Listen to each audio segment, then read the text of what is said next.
Oh, what's up? It's the 12 Puzzles podcast for July. Got Chuck and Douglas joining us. I don't know what I was going to do. I totally had a brain melt down there. I was like, I totally forgot what I was going to do. So I was like, no, we'll just go straight into it. Okay, work.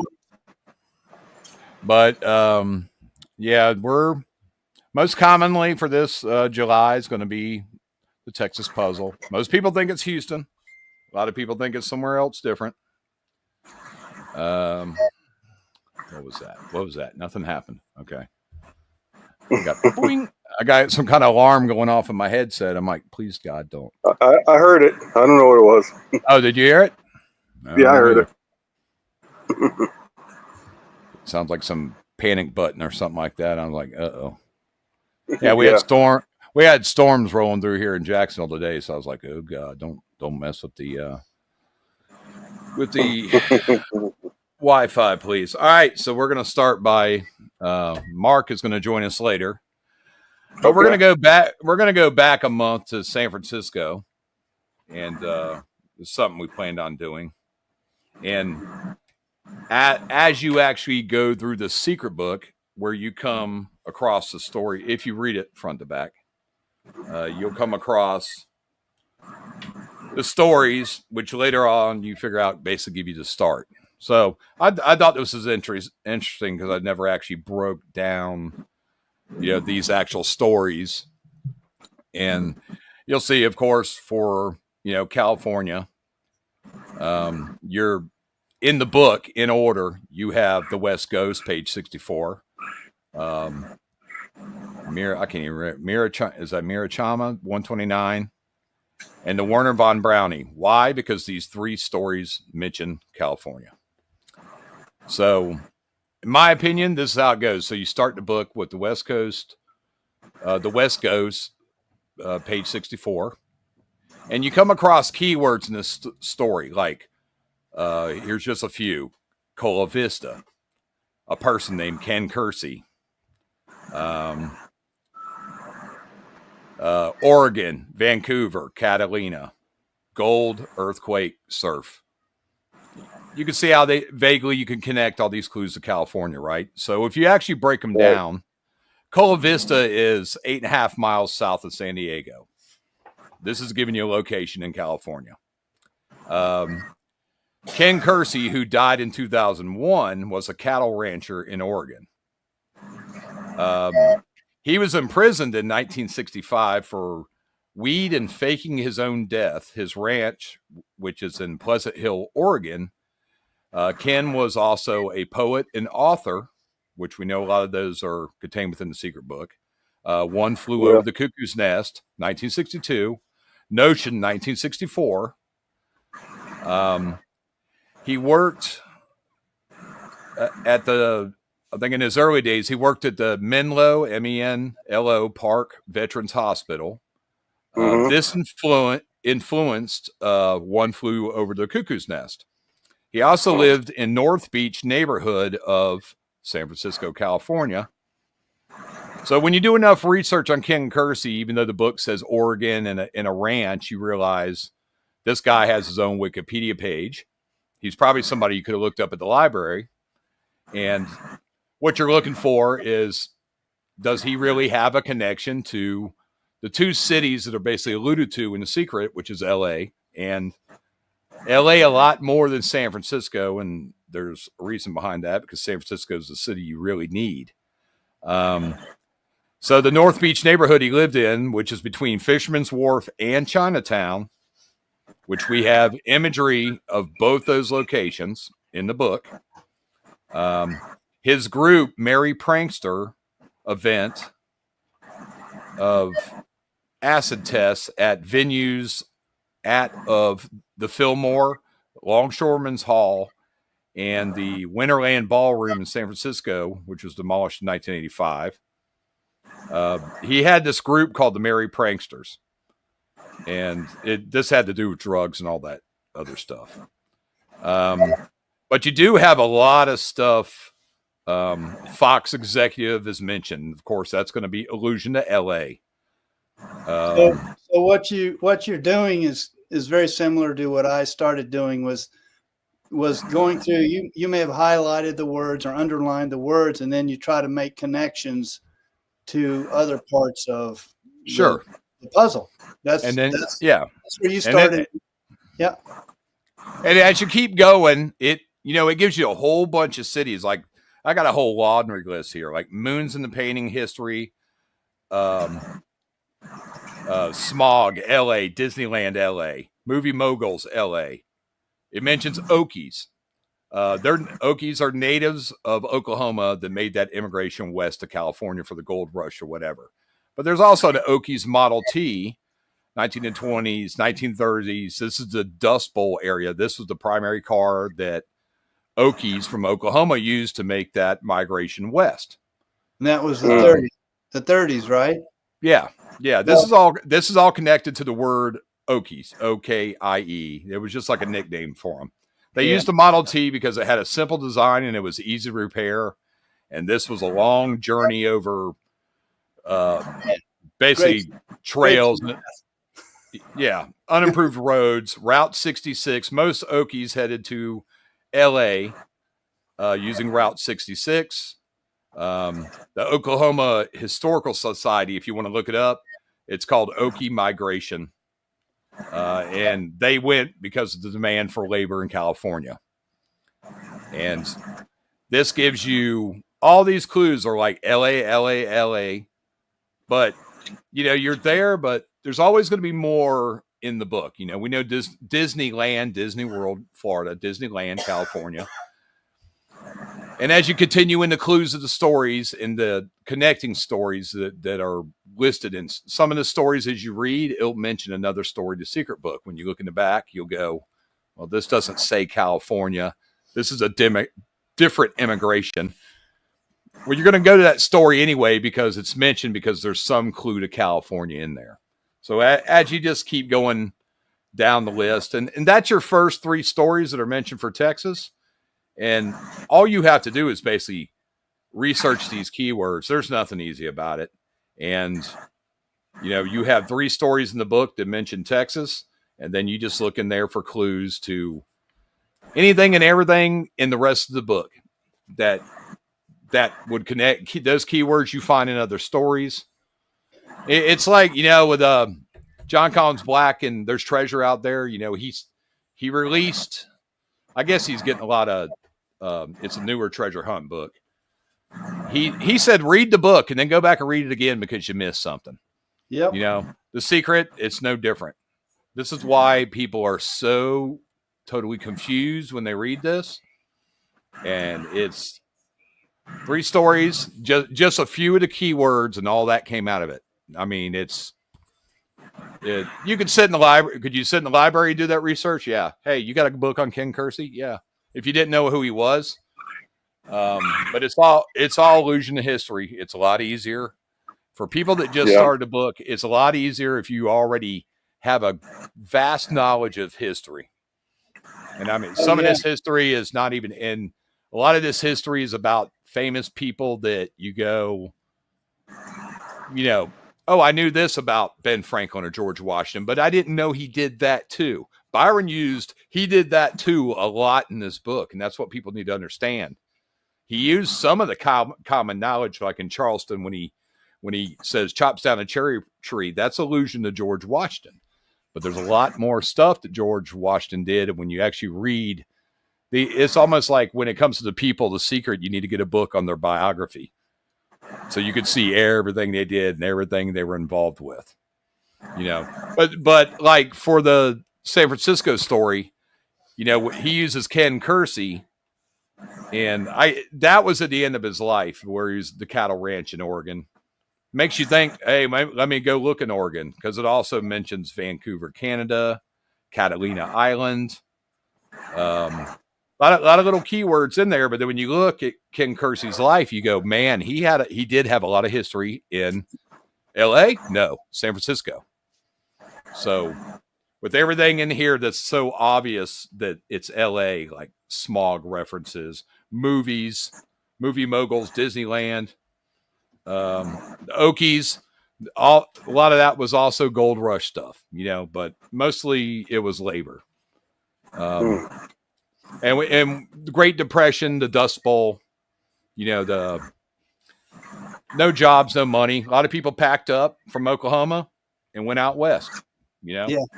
So it's all connecting history, and it's all either, and you look at you got to look at who were the Okies from Oklahoma, their founding, who were most of these people that were going out west. There's nothing easy about it for everybody that thinks it's easy. It's not. But if you start with something like the West Coast, which to me, that was obvious that was going to be West Coast, it's going to be California. So, Sure. If you start with just that and you go, well, it could be LA or San Francisco. And then you start, you and I did similar thing. We start with the key words and you start seeing what links there are. Yep. Because when you look in the West Coast, I made posts today about this. So we got, when John Palancar talked about these were bookend puzzles, he made that mention. Yes. Stonewall is so vague. Is that Stonewall Jackson? There's a Stonewall baseball player, the Stonewall riots. That actually has a booking connection between New York and San Francisco. And I was discussing this with my wife earlier, because there's a lot of stuff where people don't go. I don't think Byron would have got that deep. If it's history, Byron used it. He doesn't care about Nazis and Jews. He's not going to leave that out of the book because he was Jewish and the tragedy of that whole situation during World War II. But this is also when we were talking about on the page about Carol Barnett and the posts I made today. You have obvious imagery in the West Coast of Hugh Hefner. So with Stonewall and the Stonewall riots, which is a gay rights event in history that happened. It was one of the bench or the turning points, so to speak. In gay rights. People.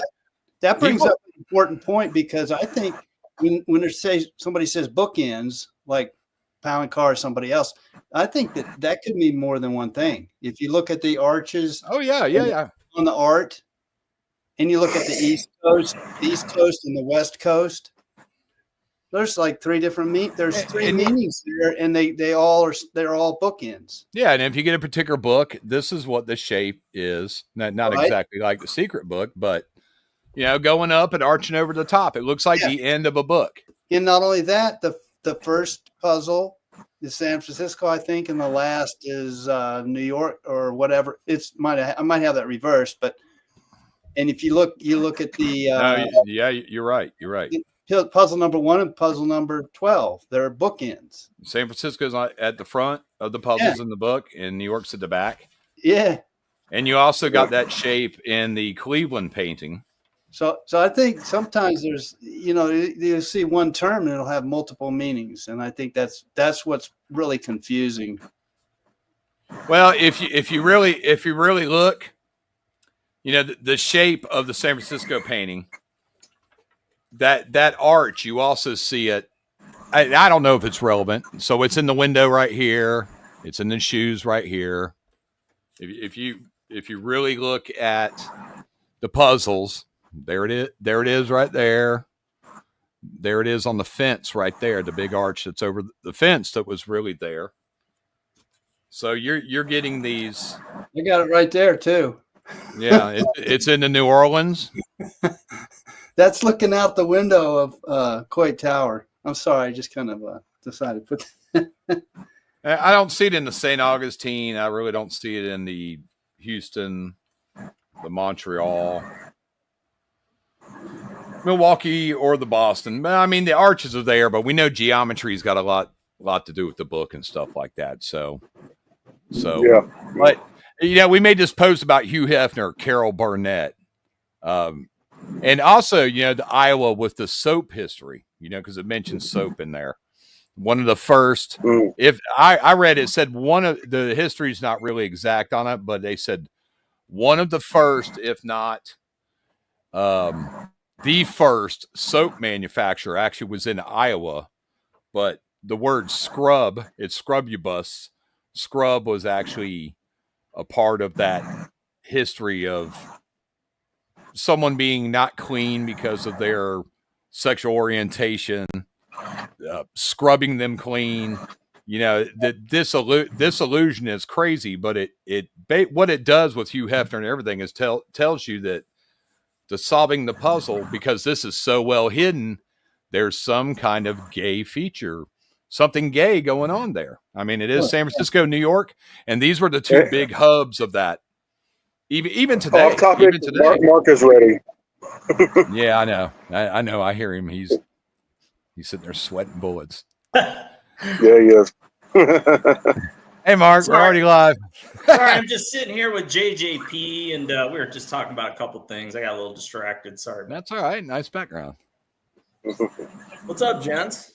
No, I like that Hey, one. brother. The San Francisco puzzle in a frame that matches. That's pretty cool.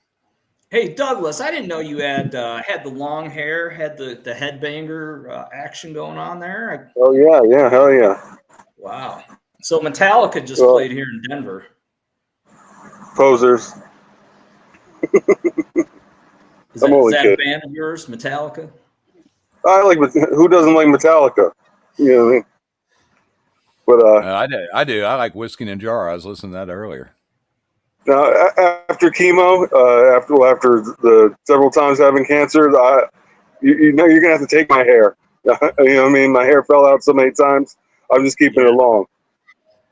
Yeah, I love it, man. I love it. Good I had look. I can put it right hair. up. I had long hair a few years ago. I couldn't. God, Oh, it's I hadn't pain in had the long ass. hair since I was like 15. Oh yeah, about strangling myself one night sleeping. I was like breathing in my own hair, and next day I cut it off. I was like, Hey, It's Eric, definitely a commitment. Eric, Yeah. you're talking about the San Francisco and the connection to gay. If you look in the wordings, you'll see Mother's Little Helper. uh-huh. And actually, that's in the National Lampoon book. And that was written by this gal here. And it goes into some of the things we were talking about. I gotta keep this like not X-rated, but you were talking about the gay connection and some other things. It's okay. I got this podcast listed as not for children. Okay.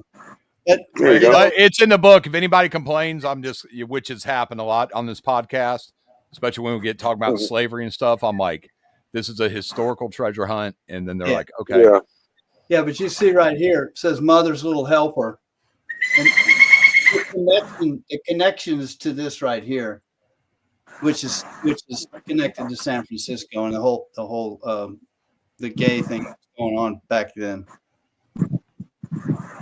and you know, even back then with the cleaners, that was, they're more common in the hospital today with the scrub caps. That's what she's wearing in the wash machine. It's like a cleaning cap. It was called a scrub, which is in the name of the title of the story. I was like, oh man. Then you have but back in the day, the stereotype. See, I don't know if you guys are old enough to remember when all this stuff was going about, the whole Anita Bryant stuff, and the stereotype of gay men as being clean and neat. It all I've heard of it. Fits together. Anyway, the Carol Burnett and her friend, they were playing a joke on some people coming off an elevator. They expected somebody to come down, so they were kissing as part of a joke. Yeah. And then I read that they're waiting on somebody and they got tired, so they just said, "Hey, let's just kiss." But you got to think back in the '60s when people saw this, there was no social media. That started all those rumors about, and they were, who was that? Julie Andrews with her? Yeah, Julie Andrews. They were best friends. So they did it as a joke, but when people saw it, they were like, "Oh man."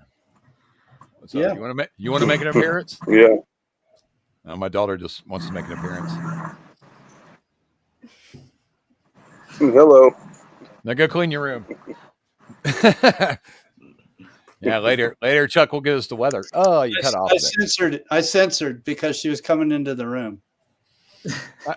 Oh, she's 19. If you read the She's 19 and doesn't. read the Pilgrim, read the Pilgrim, go back and read the Pilgrim, and be thinking about censorship when you read it. I know exactly what you're talking about. Because something's covered up in that photo. Yeah, he did that. He did that to censor. Can I ask a really dumb question? Go ahead. I'm good at asking dumb questions. So I'm trying to lean into my forte. How the hell is this helping us find a box? It does me, because where I've told everybody it is in San Francisco, because the baseball, it's at the ball thrower statue. Douglas Tilden he went deaf from scarlet fever. He was married, but his wife divorced him because he went on a camping trip with another sculptor he met in Paris. I can't. His name was Jacques something, who was 9 years older than him. They went camping, and she found Douglas's drawings of him fishing naked. and I guess Where'd you find my pictures? Yeah, it was his personal notes. He said, "Yeah, it got pretty cold that night, but we were pretty warm." And there's this whole. But is that something that really is going to help us find the box? I just think when you look at what's the most important things to finding boxes, and I understand, especially you and Chuck, and God bless you, you guys know the stories, and that's awesome. And I have no problem with that. When I think about this whole thing, I think it's about probabilities. It's about handicapping. It's about taking the high probability angle to finding the box. Now, these stories and all that, I don't discount them. Just for me, when you really think through the practicality of the stories and the illustrations leading to the box, there's, I think, a limit to that. This is just me personally, because of the complexity and the layers that you're going to have to make these connections. I just don't think practically that is a high probability way to get to boxes. Now, these things might exist. I give you that. It's just, for me, it's like, I'm going to focus on where the fairy hands are pointing, where the clock hands are, using something like a very explicit spotter's tip in the stories. Yeah. I don't think I understand. I understand. That it's a low probability that this information and these connections you guys are making is very helpful in the box. Because, for example, illustrations, he had the painting to kind of give us the visuals and what have you. The illustrator, I don't know, JJP did a bunch of the illustrations, but somebody else did as well, right? Who were the illustrators? That was John and Overton Lloyd, and JJP did a few of the illustrations. He did a few. I think he did tax burden, right? I'm not mispronouncing Perard. So look, I don't want to discourage you. And, my angle on this, you guys are very interested in the stories, and God bless you. I think that's great. You guys know the stories, I'm going to say, better than anybody. It's just when I look at the boxes, I'm looking for boxes, baby, in the right locations. I think it's a stretch to say that that Byron talked to the illustrators and said, hey, I need you to do this in the illustration to help people figure out where the box is. Sure. I don't see. Well, this is where I say that anybody that has the book, what you're really seeing in the painting, all that stuff is super vague, and a lot of it has nothing to do with anything.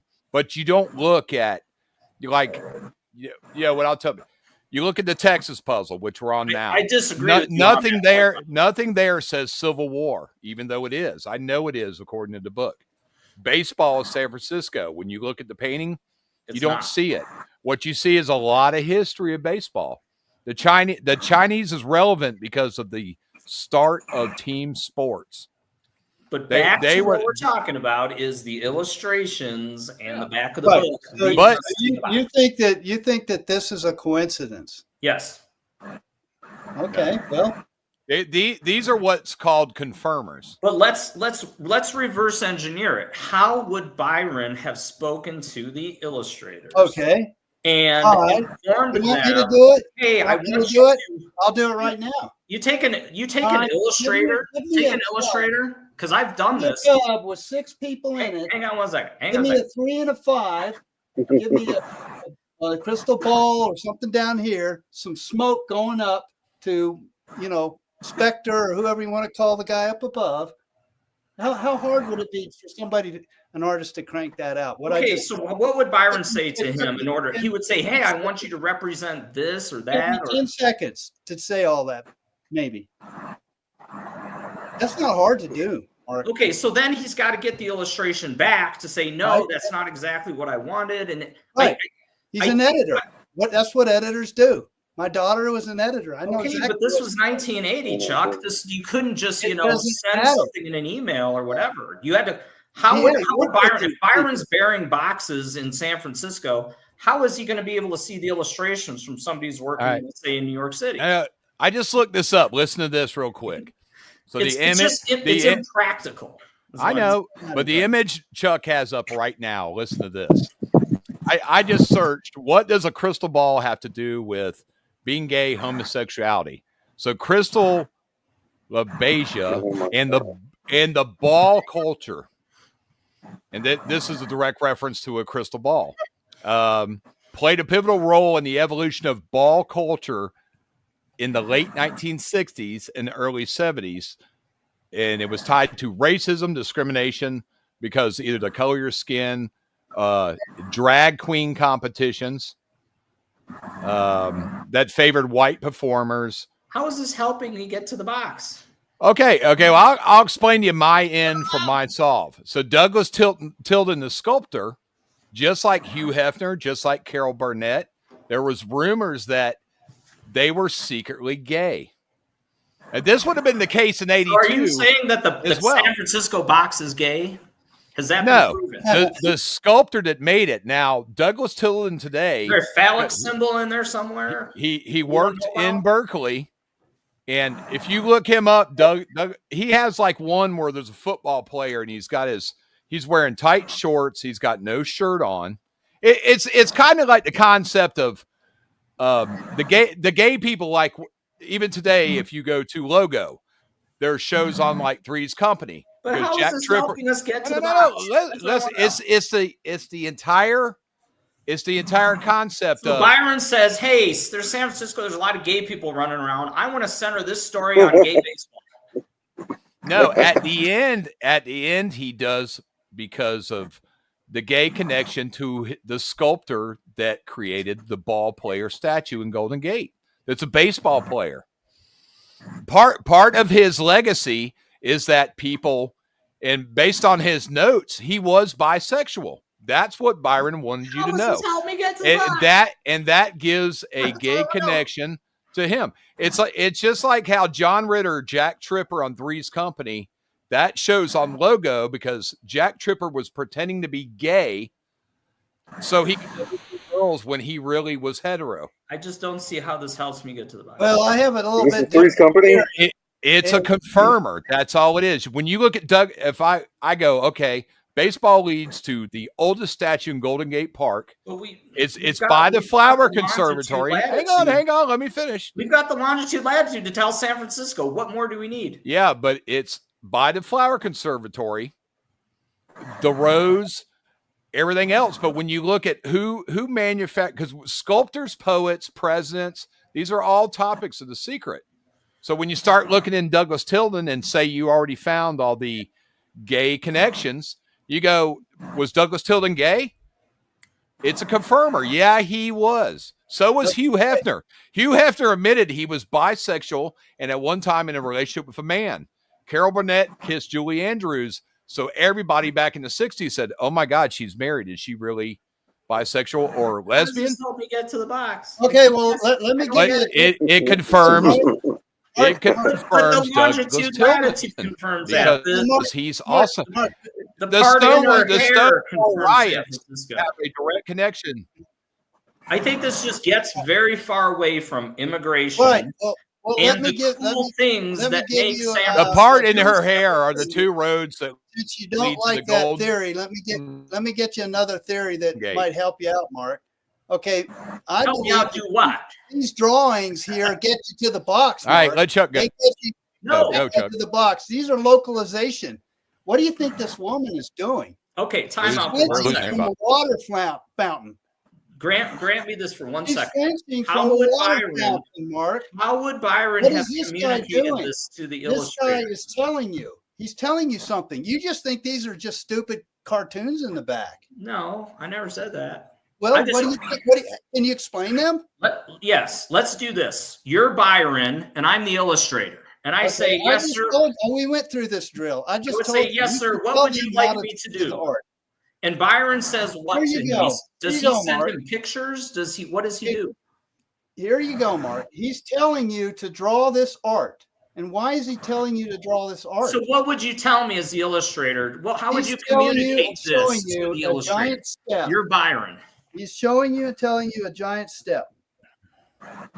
A California for the California puzzle. You're Byron. This is an ace. That's an ace. Okay, Byron says to the illustrator what? He's telling you specifically you're going to step from the ace to the place or ace. Okay, I understand the interpretation. I'm wondering 3 feet, giant. It's all right here. Let him finish. Let him finish. This tells you. You asked. How does this art tell you where the task is? I didn't say that. It tells you. This is a localization. I'm asking you exactly how to get to the box. How would Byron have communicated this to an illustrator so the illustrator says, "Hey, I understand what you're saying. I'm going to do it." How would Byron do that? You ready? I'll tell you. Yes. How would he have done it? He's gonna tell you. I want a man with a camera with the lens facing out. Okay. I want a woman down here with their palm up, looking away like she's flinching from something. I want a guy on a skateboard, the same guy in the previous drawing. And then from there, he can fill in the details. I want that wheel showing. I want that lens showing. I want him looking over here, and I want him doing like this with his hands. How long did that take me? But how is he going to say that to him? Is he going to write him a letter? Is he going to? I just verbalized. No. He told the illustrators that's why they signed NDAs. Can you hear me? I just told you. Use my words. He told the. So the guy does something that looks totally. Hang on. What'd you say, Douglas? You can hear me, right? My mic messed up for a second. Yeah, dude. All y'all were lost here a few minutes ago. I don't know what the heck's going on with my phone. Well, you in that photo Chuck has, you can look at simple clues. The skateboard was invented by a guy in California. You're in the right state. That tells you right there that you're looking for one city in California. Those illustrations have clues. You got to look at everything in this book. It's very unlikely because I used to do this. I've studied art and fine arts and drawing and photography and all this not professionally. As a career, I did it in college at a pretty good place to do so. And so I can tell you, particularly artistic people, they want to be artistic. They are not going to be dictated everything to, just like JJP. He sent him some photos and said, please include all this stuff. So Chuck, what I'm saying is it's impractical that Byron was directing the composition of these illustrations, the pointing of whatever. I'm sure what he said to them, he gave them some general instructions about what he wanted, and the illustrators put it together for him. But to say that these things point to the boxes, I think is a stretch. No, he didn't do it that way. He told them what to draw. The was made. And yes, but he didn't tell them how to do it, is my point. You're making the assumption on how the editing went. Okay, he's off bearing boxes. How is he going to know what a guy, has drawn unless he sees the drawing firsthand? No, he knows where the box is buried. He's got pictures. He can come up with anything his imagination tells him to. But what I'm saying is, how would he communicate that then to an illustrator without giving it away? I just went through that. That's illusion. Doing this. That's illusion. Why did he have JJP put paintings together for the because the initial part of the book was probably just the verse and the paintings, and he probably went to his boss, and his boss probably said, "You can't sell a pamphlet as a book. I need more material." So then he took the other stuff, he incorporated into the book like an editor does, and he edited everything. And he told what he wanted artists to draw. I'm challenging you on this because I think you're going down a very low probability path. The problem is it works so many times. It works for Boston. Yeah, see, this is an illusional treasure hunt. The illustrations, the painting, the writing. Well, then why aren't you at Battery Lancaster if this works? because the battery's not in the book. Where the hell is Battery Lancaster? Why are you in the wrong place if this works? That's my question. See, without actually saying Battery Lancaster, because you're in the wrong spot. Without actually saying Battery Lancaster, there's a lot of things that you can allude to it without saying it, and none of that illusion. I've checked. Okay, I've checked. You guys can go down this path if you want. I'm encouraging you not to do so because I think it's low probability, and you end up in the wrong spot with it. At the base of Coit Tower. Now, see, you think it's Battery. I think it's the Ball Thrower and Golden Gate. Chuck thinks it's at Coit Tower. I've got fairy hands and clock. Coit Tower is part of it. Coit Tower is famous from the Dirty Harry movies. Show me how the fairy Dirty Harry got his ass beat at the base of Coit Tower. Point to that. In my opinion, Chuck's the closest. if stuff works or not, Chuck's the closest. All right, everybody say goodbye to Douglas. He's gone. No, I'm just kidding. He's the closest. All right, we're at mutiny here on the bounty. Mutiny on the. I'm not sure if this stuff works, but this led to the right spot. If this led to the right spot, I would say, yeah, you guys are right. But it's not leading you to the right spot. Well, he's close. It is. In my opinion. My Douglas. My theory is totally book-based. I don't believe in making up anything. There are clues that allude to everything, and once you figure out what they are, you want to throw the painting out to get to your spot. No. You throw the painting out. The Chinese woman is in the painting because of the game of Cuju. It's the first you threw out the whole verse in Charleston. It's the y'all are so off in Charleston, it ain't even funny. You can throw it out. I'm not throwing it out. It fits just fine. But you actually don't need the verse in Charleston. So it's my only thing, guys. You guys are great hunters. You're dedicated. You've looked at this for a billion years, like everybody, like we have. But you're in the wrong spot. Like I have fairy hands and clock hands pointing to Battery Lancaster in San Francisco. It's very simple.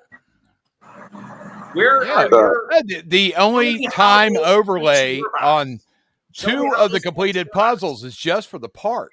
Use the time at the park, either your perspective of the imagery, like for Chicago and Cleveland, where it tells you to go around back, or at a position around Does that tie into the game thing as well? But laying the time over anything else outside the park is wrong. Byron alludes to it in the book. Why does he have all these hands and fingers pointing to stuff? The clocks are pointing to something. You can't show me how the clock and the fairy point to your spot. I'm showing you how the fairy and the clock in San Francisco point to the spot. I haven't told anybody. Listen, my spot in Charleston, when you lay the clock and you find 4 o'clock using north over that park, it points right to something that's actually in the book. Park. It does fit the park. So now you're saying the clock does point to the spot. It does. It does. It did in Chicago. It did in Cleveland. And it did in Boston. Someone record it. But over the park, not over Fort Sumter. No. See, I can do that. I can do that too. I that's why I don't like that clue. Is because I can take a clock and I could point it to anything. I could bend it to my will and make it work inside of a theory. That's why I don't like the clock thing. Well, you might be right. Why does the mask in Charleston look like it's the exact shape of Fort Sumter, which is an odd shape, by the way? And just like Just like it's April because it's about the Battle of Fort Sumter. You know what else it's shaped like? It's the international shape of a house. Fort Sumter House. It's very simple. That's why it's. But Mark, you'd have to ask this question. Why not wait. You'd have to ask this question. If you see the shape of Fort Sumter in the but you can't dig there. painting, why not just dig at Fort Sumter like most people think it's buried? The clock hands aren't pointing to Fort Sumter; they're pointing to. Because you can't dig there. You can't dig there either. Exactly, you can't dig there. And then I've given you guys photographic proof. So all I'm saying is, use the easy stuff. Use the easy stuff that's right there on the board. I don't have to. I just did. I just did. There's a Fort Sumter house object. What your argument is, and I'm being serious now, what your argument is, Douglas, is that the Fort Sumter house is more important than the actual Fort Sumter. That's in the puzzle. Yes, it is. That's a hard argument to make, because you're on the ground, you're looking for something. You can't bury anything at Fort Sumter. You can't. Impossible. All right, the Fort Sumter house is a marker. If I said to 100 people, "Hey, where's Fort Sumter House?" people would look at you cross-eyed. If you said, "Where's Fort Sumter?" If I asked you where the Charleston, the Chicago fence is, you wouldn't know where the fuck that was either. Sorry for the language. Look, Sumter happens to be a little more well-known than a fence. So all I'm saying is, there's a lot of stuff in Charleston named Fort Sumter other than the fort. Okay, that's what people need to figure out. If I'm ordering them in importance, don't I have to put the real one right at the top? No. That's not how this whole thing works. This is the way I look at it. It actually is how it works. No, it doesn't. Just listen to this. Listen to this psychology. Of all the history in Charleston, South Carolina, Byron started in 1977, and with an illusion treasure hunt, you pick a spot and you work backwards. Patriots Point, he would never select that with all that other history. He never would. And that's not even in Charleston. In his private property, he's not going to go out there and dig. Think about this Patriots Point, moment. It's out. It was wide open back then, but think about this for a moment, right? When I look at the painting for Charleston, which I don't know how there can be a disagreement on this. Oh God, Teddy Rosa, here it comes. No, this has to be, this is what I will tell you is Teddy is part of it. Teddy's part of it. He's right on that. It's just not the way he thinks of it. He is the bridge to everything, by the way. So, no. Yes, he is. He's the one. That's how there's a reason why Teddy's one of the 4 guys on Mount Rushmore. If Teddy was here, he would bully horn you right into like the wall because you're not giving him his fair due. All right. So when you see the picture of the map of Charleston, that alone is telling you can't be in Charleston. You can't be in Charleston and see that. Tell me what other map do we have inside of a painting that shows the outline of something? So that would be like Roanoke Island, right? Where you can identify a city because it's all there on the painting. So I'm saying is you can't have that view of Charleston and be in Charleston. That's his way of telling you you're not in Charleston. That's insanity. Well, what other painting do we have where we can see? Do you know what Mount Pleasant was back then besides your Patriots Point? It was mud. No, it was sand, sir. It was mud. Okay, sand and mud. It was all a marsh at that point. This is how it looked back then, folks. It was wide open. There was a parking lot right there. So look, all I'm saying is it makes sense, does it not, that you can see the whole city because you're not in the city. That's what he's telling you with the map of Charleston. There's no other painting that I know of besides Roanoke Island where you see an outline of Roanoke Island, which might indeed imply that it's actually not on Roanoke Island. I can show you Manhattan and the New York one. It's on Roanoke. What other painting has that detailed of a look of a city? None. So what? I'm telling you, that doesn't mean you throw out the map. That's his way of telling you it's not in Okay. Charleston proper. So he runs away from the historical in Charleston and goes to some place that they're making new. Doesn't make sense, man. Do this for me. Do this for me. Go out and try to dig a hole in Charleston somewhere downtown. See what happens. Try to dig it anywhere. That's the hardest part about getting the thing. In jail immediately. You know this. Look at Chuck. Same thing. Let Chuck go. Let Chuck go. We need to go to Texas. We need to go to Houston. Get out of these other puzzles. Oh yeah, let's go to Houston. Yeah. So now I'm gonna shut up because I haven't looked at Houston very much. Houston. Oh man. But look, use the flipping painting in the verse, would you, please? We're going to use.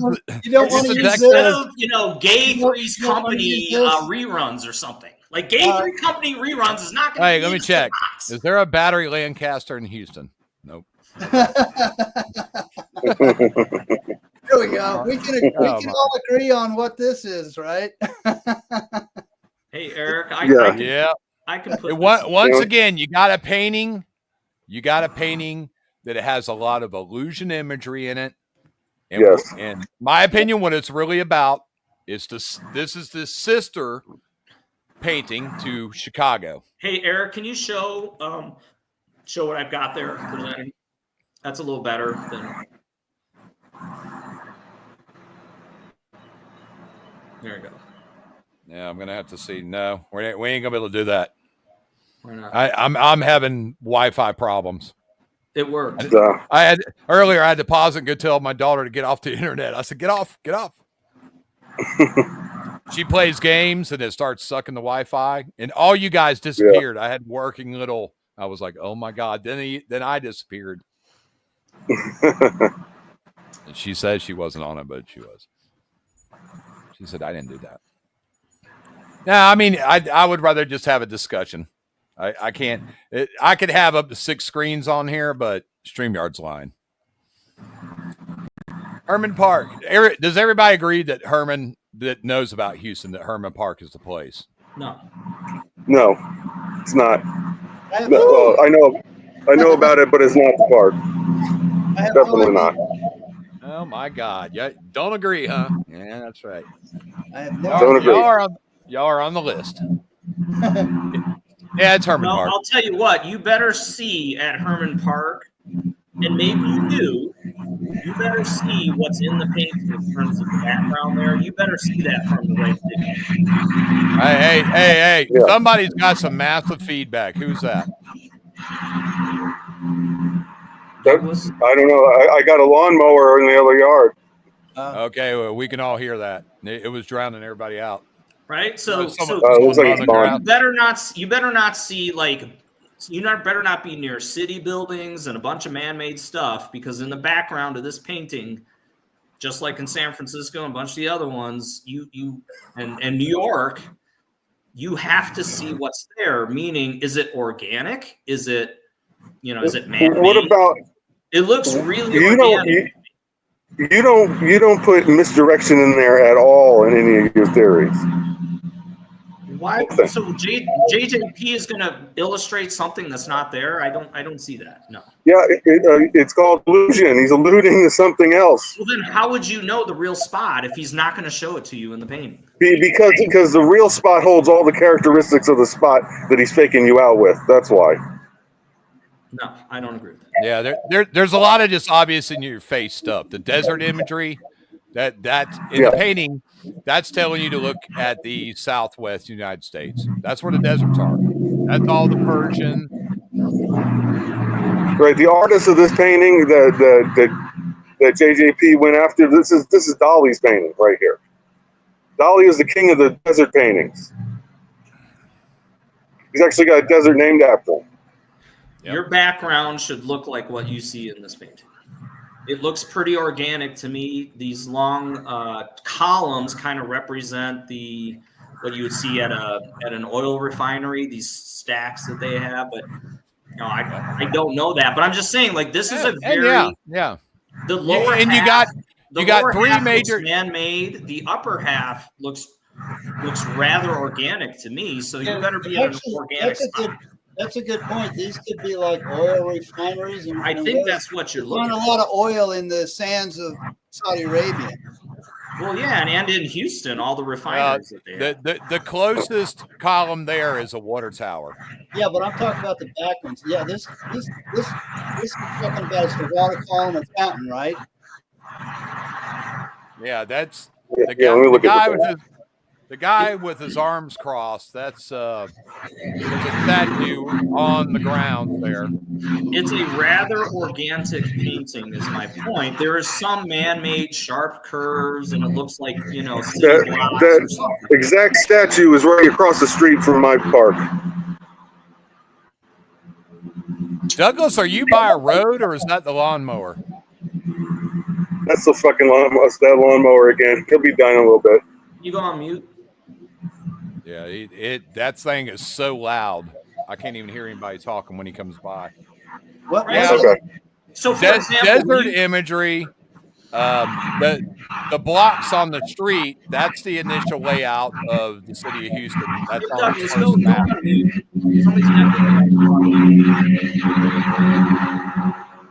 Yeah, that is. Can you put someone on mute? Can I do it? No. Let's see. Hang on. Mute your mic. You can mute your mic down in the bottom left. There we go. Right? So just like New York is an extremely organic painting. If you're up in the middle of the city, the painting doesn't look anything like the middle of the city. So you have a big mismatch. Here, when I look at this, there's these elements of man-made, but there's also seemingly a lot of organic. So like Herman Park, I think actually does make a lot of sense because it's in the middle of the city with some man-made features that you would see, but a lot of organic as well, my assumption. So I'm not saying Herman Park, I'm not against that. I'm not for it. I haven't looked closely. This is what I was referring to in the bottom of the painting. This is the early map of Houston, Texas. And you can see that grid layout. Look at the right side. Look at the right side, how it sort of fades into what looks like water or something. Uh-oh, we got a weather alert here. Yeah, weather alert. Right? So you've got to have a match between where you're at. I don't think it's a mismatch that, he knows exactly what the right site looks like, and then he paints something totally opposite. That would make no sense whatsoever. Right? So if you're in the middle of the city, you're in a very man-made place with nothing organic, you're almost certainly wrong based on the painting alone. There's clues in the book. There's, so you have the backyard barber creep. You got the inner genie, which is about the oil. Those connect to Houston because of the oil companies. So you got a fire. What is the third one? You had the fire, which is backyard barber creep is basically about fires. Inner genie is about the oil, and then the leprechaun man. That's basically your three primary stories for there. The thing is Houston Park or Herman Park in Houston, the medical center is part of that park. This is a very, very large place. I can't never remember that guy, that heart surgeon, Dr. Bagley. He's the person depicted in there with the folded over arms because there's a bust of him, which is basically it's not an entire statue, but there's a bust of him and he's in that same exact pose. He's on the tornado because this is Houston's technically I was stationed in the Army out in San Antonio. That you're in the tornado, what the hell they call it? The tornado belt. Alley. So these are all giving you clues to areas they need, but tornado alley. That medical center is somewhere around the park, right? Is nearby the park, though, right? The medical center? It's back behind the zoo. Yeah, that whole area was the area donated by Herman, the land. They used part of it for the medical center, which is huge in that area. So maybe those clues are directing you towards that part of the park. No, that's not now. that's not any place. Okay, that's not any place where Byron would have went. I already went all over years ago. I went over that medical center, but the columns are there on the north end of the park. The train, the railroad icon, which is off a map, which is if you look at a brochure for Herman Park today or back then when Byron was doing the book, it has the little train outline, the line with the crosses over it. So just a little map feature indicating a railway. 982, the train was there. But with the Houston puzzle, you got to figure out what is the topic of this puzzle.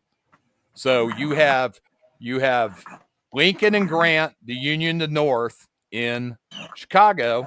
So Byron can't do a story about the North and not do a story about the South. So the book story that shares both these puzzles is the Dixie Pixie. A lot of the Grant clues to Chicago are in there, but Dixie is the South. There's your first clue. You go to the verse, which Chuck has up. Chuck, you see North and South in that verse? You do. Yeah, I do. Yeah. There's another clue to this Civil War. North and South, blue and gray. Look in the Chicago painting. Look in the Houston painting. You got your tans and grays in the Houston painting, and you got the blues of the Union in the Northern painting. And then you got to learn the history of the Civil War is why did the Confederate troops have their uniforms were initially blue. Why did they become gray? Because they could not get a hold of the ink. So they used to use walnut husks to dye the uniforms. That's where the gray came from, because they couldn't access any ink because of the war. The colors are both. And then in Chicago, you have the gold, which General Grant, he wore blue, and because he was a general, his trim was gold.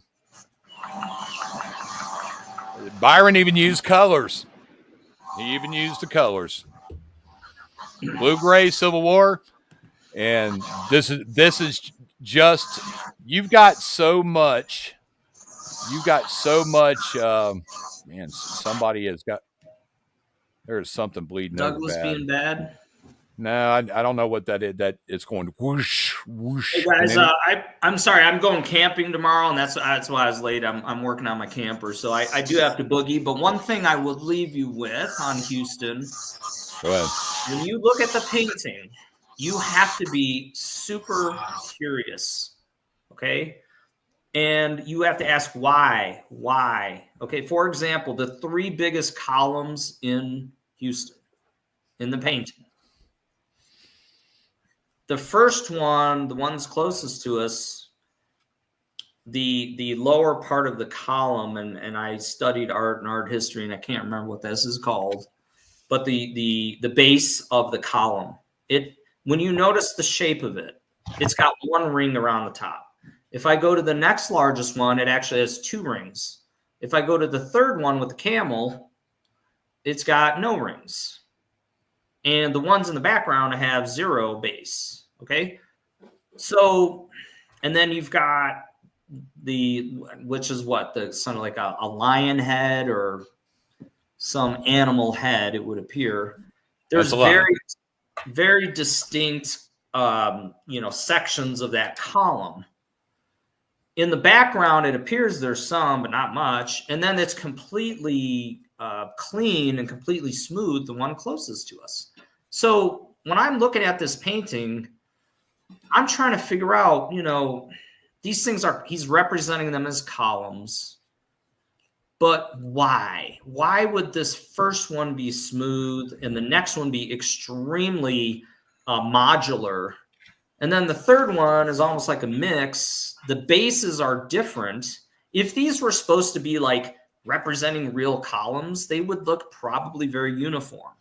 but they're not, right? So there's a reason why he's representing them as such. I don't know why, but I can guarantee you if you're in the right spot, this will be explained. It will make sense, either visually or, maybe at the start. But it as an artist, right, if I'm trying to really represent columns, and let's say these 3 columns were near each other, then they're not going to look this different, right? So this is where your mind, I think, has to be extremely curious, particularly with the paintings. Why is he representing this as such? Look to the right of the tornado. What is that? A shepherd, a shake. I don't know what that guy is there. But notice it's kind of blue, right? It's got all this blue, and then it fades into like nothingness. So there's no human element there. It's almost organic. The shadow between the first column and the guy, the fountain guy, they're at different angles. So he's showing you at least 2 different perspectives based on the shadowing alone, right? But these are things I look at. Whereas if I look down the bricks here in the road, that's, to me, it's implying something man-made because these are all right angles. But as I get to the right of the painting, all of a sudden that all goes away and it looks either sky-like or water-like because there's nothing in there. So I don't know. These are the things I think. Well, you got a west setting sun. The statues are facing west. Of course, when you're looking at the book, the top's north, bottom's south, right's east, left's west. Look at the 3rd largest column. It has no shadow. So I find it interesting that it's a slightly different angle off of the fountain guy than it is the columns. The 2 columns seem to be so. When I'm trying to rationalize this, I'm going to look at that and say, well, he's showing me 2 different perspectives. It must be 2 different perspectives. Oh, it might be lacking a shadow to get you to focus on it because there's no camels. From what I researched, there's a lot of people. The Houston Zoo, which is in Herman Park, they had a rhino. They never had a camel there. Camels do have a significant history out there because of the desert travel between military camps back in the day with High Jolly, and this was between San Antonio and Houston. And basically they had to bring in camels because the horses could not make the trek. It's a lot of this area is not as much desert as it used to be back in the day, but Houston has that climate, that heat, that dryness, the fire issue. But camels, if you look at anywhere in history in the United States that had, where were camels at, where did they have a big history in the U.S.? Down here is where you're going with them. So, Eric, the only thing I'm going to add to that is with JJP, the one thing you can count on in that imagery, it's more than just what meets the eye, right? There's far more to it. It could mean 2 or 3 different things. It could be a map, but it's something other than what is presented at face value. So, right. So when I'm thinking through this puzzle or any of these, I've got to look at these and tell myself, look, it's not just a camel sitting on top of a column. There's more to it. So I have to be curious and try to figure out what is he actually trying to say here. Do I need to flip the painting upside down? That's exactly what we're all. It's not just a camel, right? It can't just be a camel because this guy, he puts 2 or 3 things together in one image. Always. It's not just a camel, right? So we can use that to our advantage. We can say, okay, it's a camel, but what else? And that's something is over time, I think, if you do those right, those rationalizations, yeah, you're going to get a lot more certainty around this. Did the Houston Zoo? I'm just going to double check. Gents, I got a boogie. Have a great weekend. All right, man. All right. So I agree. Those on columns. Be safe camping. All right, brother. All right. Going camping. Yeah, it says the Houston Zoo did have camels in the past. Historical photos from the early 1920s show camels alongside other animals like elephants in what is now the Houston Zoo. Furthermore, the zoo's early director, Nagel, even allowed people to ride the camels for publicity purposes. However, the zoo's website currently states that they do not have any camels, hippos, or giraffes. And I do believe they did have rhinos. They still have rhinos today. But rhinos, what are rhinos hitting at as well as camels? You know, Africa, desert. There you go. Hey, I got it. I'm sure people can read an article that I'll post again showing the connection between Dolly and Houston. And Dolly's favorite animal. It was whose? Dolly, Salvador Dali's. Oh, yeah. Yeah, he's got a lot of that. Actually, there was a show on about he did a tour of that area right there. But if you go to, and he also could have been gay. Yeah, I always wanted to check the with Dolly. Check the verse to see if there's any Dolly connections in there. We know that JJP was inspired by a lot of painters, that he used their techniques in the book, I believe. Chuck, you with us? I believe that painting is technique-wise is perfect. Yeah. I think I've heard of other. I've never really got into that research, but I've heard a lot of people say it and mention like Van Gogh for one of the paintings. I don't have any knowledge of painters and don't have enough knowledge of painters to see similarities in what JJP did versus what other painters did, so on and so forth. So, but when you go to the verse, water veers, sky, small of scale, which is an see, you got a lot of architecture there, and in the book, this connects to Buckminster Fuller. Word smallest scale. He also has connection to the Montreal because the 76 Expo. He has connections to Chicago. He has connections to New York. NASA connections in the verse. So you got where the heck is it? Friendship 7, First Orbiter, Houston, NASA, North and South, Civil War, Cold as Glass. This stuff is, everything you're looking at is so vague. You got to have something to attach it to, so it's not vague. Well, I try to think through like what would be a starting point, and is he actually taking us through from that starting point? Like he maybe the train says 982. That might be the starting point. Does the train go through the woods and then something about a lion fears, maybe the zoo or something, and then step across. Small scale might be a bridge. You walk across the bridge, you step across, and something about your vision shouldn't change, your perspective shouldn't change, and then maybe there's 4 things that look alike at that point, and that's the kind of way that's how I would kind of work through this initially. But it really, I think all of these puzzles, you really have to be on the ground, you have to be local, and you have to have a start point and then proceed through what he wants you to see. And then you're going to get to a final spot. I mean, that's the way it was with Boston and I think Cleveland and Chicago. That's if you go back to 82, I almost think that the way this book was designed, it was for mostly, people would buy it that were outside all these cities.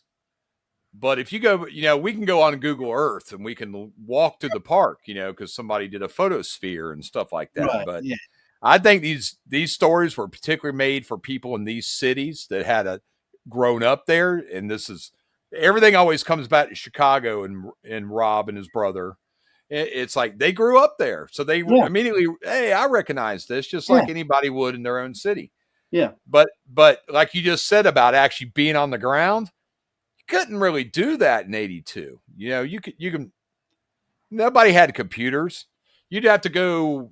It would be so much harder to go. You know, hey, I'm in Jacksonville, Florida, and I think this is Herman Park in New York. You can't really communicate with anybody there, but you'd have to go pull a book. Hopefully there was some kind of picture book about Herman Park made up, so where you can actually look at stuff. I think these were not, or somebody that used to live in Houston.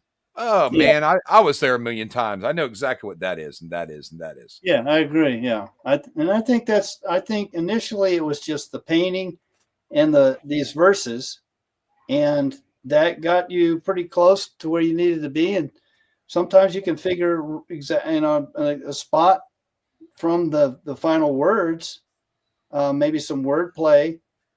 But I think the technique is what, you started talking about, the technique to solving the illusions. You got to look at the art and obviously the history. I think you go into more detail than I think. But that's fine. History, culture, what was in the news and things that happened, like the molasses flood and how that connects with Boston. Yeah. And then there's wordplay.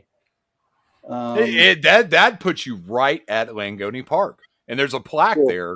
Yeah, to commemorate that. And also, if you look at the image of Boston, you'll see that the wall in the back is blue, but there is a purple substance all over the wall.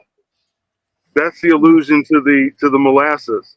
Because if you look at it on the cover, the molasses is not there. That purple color is not there. It's changed. Right. And if you go to the Scrubby Bus, isn't that the one that has Brownie and Brown? It talks about Brown and and if you look at that closely, it talks about the Boston connection, and also it talks about baseball and a connection to the Chicago, and also Brownie's the first introduced in Chicago, and the Chicago World's Fair in the back. That's right. Is connected to baseball. That was a good find with the brownies. Yeah, these things link together, and I think because it talks also in that story about the Puritans in the first kitchen. See, these are all clues, and then Chuck finds Brownie, and then that's exactly what you have to do. If you're in the library, you're like, hey, you got a book about the history of brownies, right? And brownies were made with molasses. Exactly. That was wow. There you go. Also, if you look at the image, you'll see that she has like a leaf going on. Those are beets. That's what they make the molasses out of, sugar beets. And you'll see them in her design on her dress and the box. Yeah, I remember when I came across that, I was looking for a lot of. It was pretty bad. Yeah. That was a lot of molasses because that molasses flood actually killed people. Yeah, killed 21 people. Italian people. That's why. Could you imagine drowning in that crap? It was a wave of molasses moving at like 30 miles, 35 miles an hour. And then they had molasses.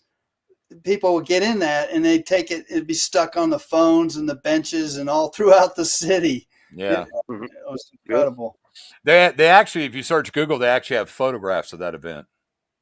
And there's a whole bunch of events, and like there was a guy, and we're getting away from Houston. Anybody interested in that? Because a lot of these things connect. There's a lot of similar techniques that Byron used for each people. Yeah, so there's a lot of stuff. The Langone Park, the Italians have a connection to Langone. The molasses flood has a connection to Langone Park. Of course, the baseball. The Green Tower Lights, Charlestown Prison, everything, all this stuff connects.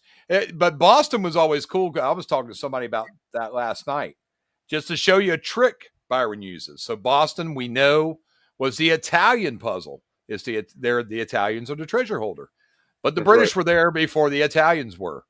So Yeah, with the Paul Revere references, the Lexington and Concord, the lamps, the church, the Paul Revere's ride, this all happened before the Italians even got there. This was Revolutionary War. Later, when America's America, there's a mass migration of Italians, which a lot of people didn't like the Italians. So you get in another one of those stories where back then, a lot of people were of British descent. We're British. We're proper. We don't like the Italians. We don't like the blacks. We don't like the Jews. They didn't, so they all stick them in one place. A lot of countries still do that today when foreigners come and we don't want these people living around us and messing us up. At this time, Boston had expanded. So where did they stick all the Italians? North Boston. The Langonis were also, I don't think they were Italian, but they fought for the Italians. There was a lot of this in history. George Washington had a great relationship with Jewish people, even though he wasn't Jewish. It's not everybody was like that back then. And a big part of the book is we're learning from the mistakes of history, from either the Nazis to Jews, how Italians were treated in North Boston, how the indigenous tribes people were treated. You're going to learn about all this with the secret book. Yeah, and that's why. But in Boston, he flipped them. You'd go, if it was really about immigration, you would have went, hey, Boston was it was part of the northern colonies. It was part of the 13th colony. Paul Revere, that's all English. So why not start there? No, because he already did the English treasure holder was in Roanoke Island. But he flipped them in history. So you're going to learn about the Italians first and then go, wait a minute. This goes back, if you didn't know, this goes back to Paul Revere when this was a British colony before America. That's right. But that's also because Revere is mentioned, Italian, English, British, whatever he listed in the book as, because he uses both terms, they both mean British. He also had the slavery history in Boston, but I think that's what I think we're missing on the Charleston puzzle is that slavery plays a big part of that puzzle. It does, and that is the African treasure holder for a reason. Exactly. But the African ferry, just because the African ferry, they made the voyage. It wasn't one ferry. This was a migration of people. So just because the African ferry and the African treasure holder stayed in Charleston doesn't mean that some of them went to other cities. The book tells you that. It says when the Spanish and French, because we know the history around here, made it to the shores, which they're alluding to Florida. And you know that because the French ferry took off when they heard the clashing of the conquistadors' weapons. The book tells you that. French ferry said, hey, we're out of here. So the migration in America actually went from east to west. So if you're on the East Coast on the water and the French ferry took off, as of now, we know they took off to New Orleans. But some of them stayed in St. Augustine because St. Augustine has the French Huguenot history. That's where I'm at. We have Fort Caroline. When the Spanish made the Fort Castillo in St. Augustine, Fort Caroline's where the French Huguenots made their first fort up in northeast Jacksonville, which is now out in the river underwater. But if you ever hear there's a replica of it, you can go visit. And we got Huguenot Park out there. We got high schools here named after it. We got streets here named after it. We got Temaquana Road over on the west side by the Navy base. There's Seloy's indigenous tribe at St. Augustine, which also was over this whole area, including South Georgia, including out west of Jacksonville in Florida. Huge area, 35 chiefdoms, 250,000 members. That clue, the secret encompassed a big area, but you got to break it down with clues. Seloy put you in St. Augustine. But the Spanish are there. The French are there. The British tried to take it. They're there. there's Native American history here in St. Augustine, through especially or not African history here through civil rights events, through slavery. You know, St. Augustine was the community furthest south to receive. When Union troops came into St. Augustine, they immediately ordered everybody. Abraham Lincoln said, "Release your slaves," with the Emancipation Proclamation.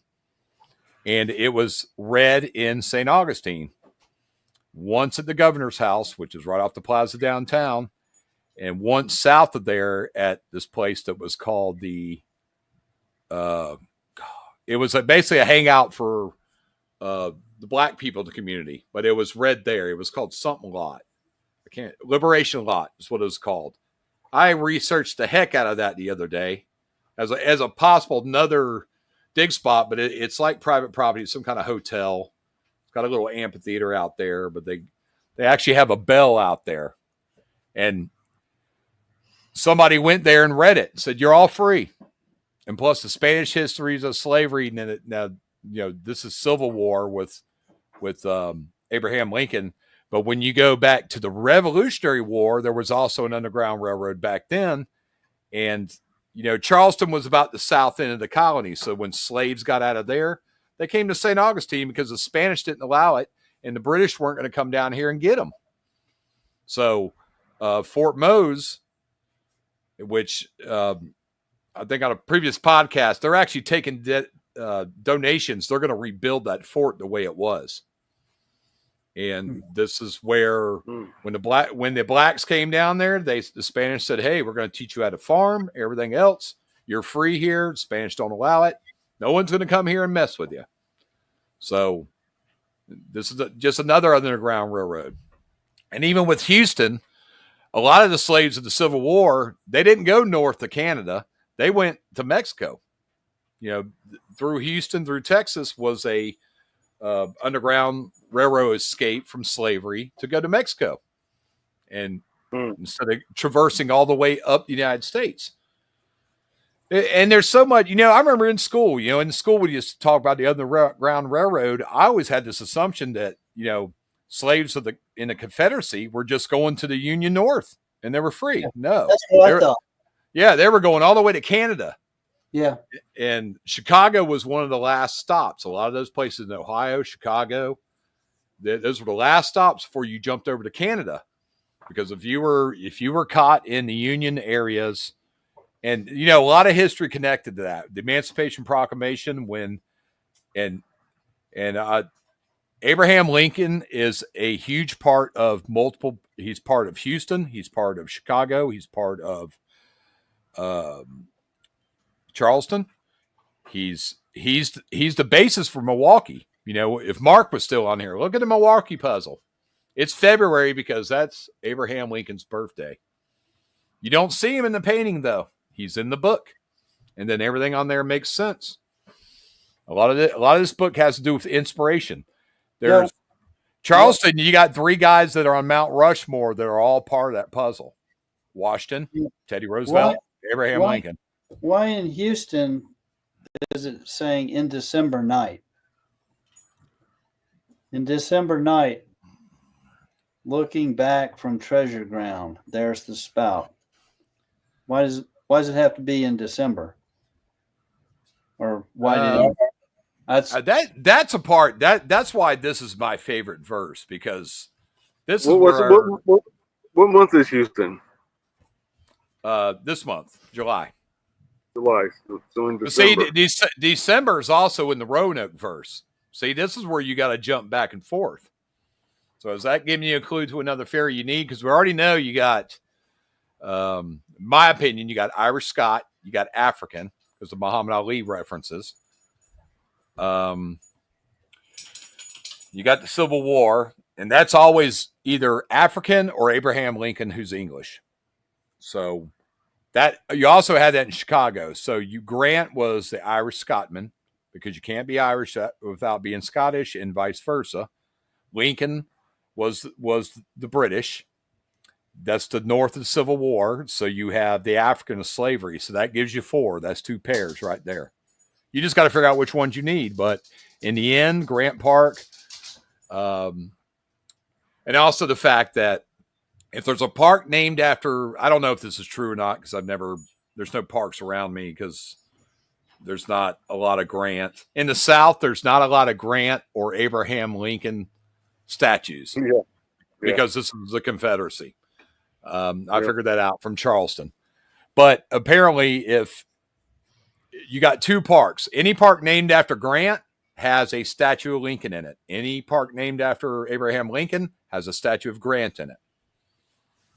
Because they're two peas in the pod. It's like Jenny and Forrest from Forrest Gump.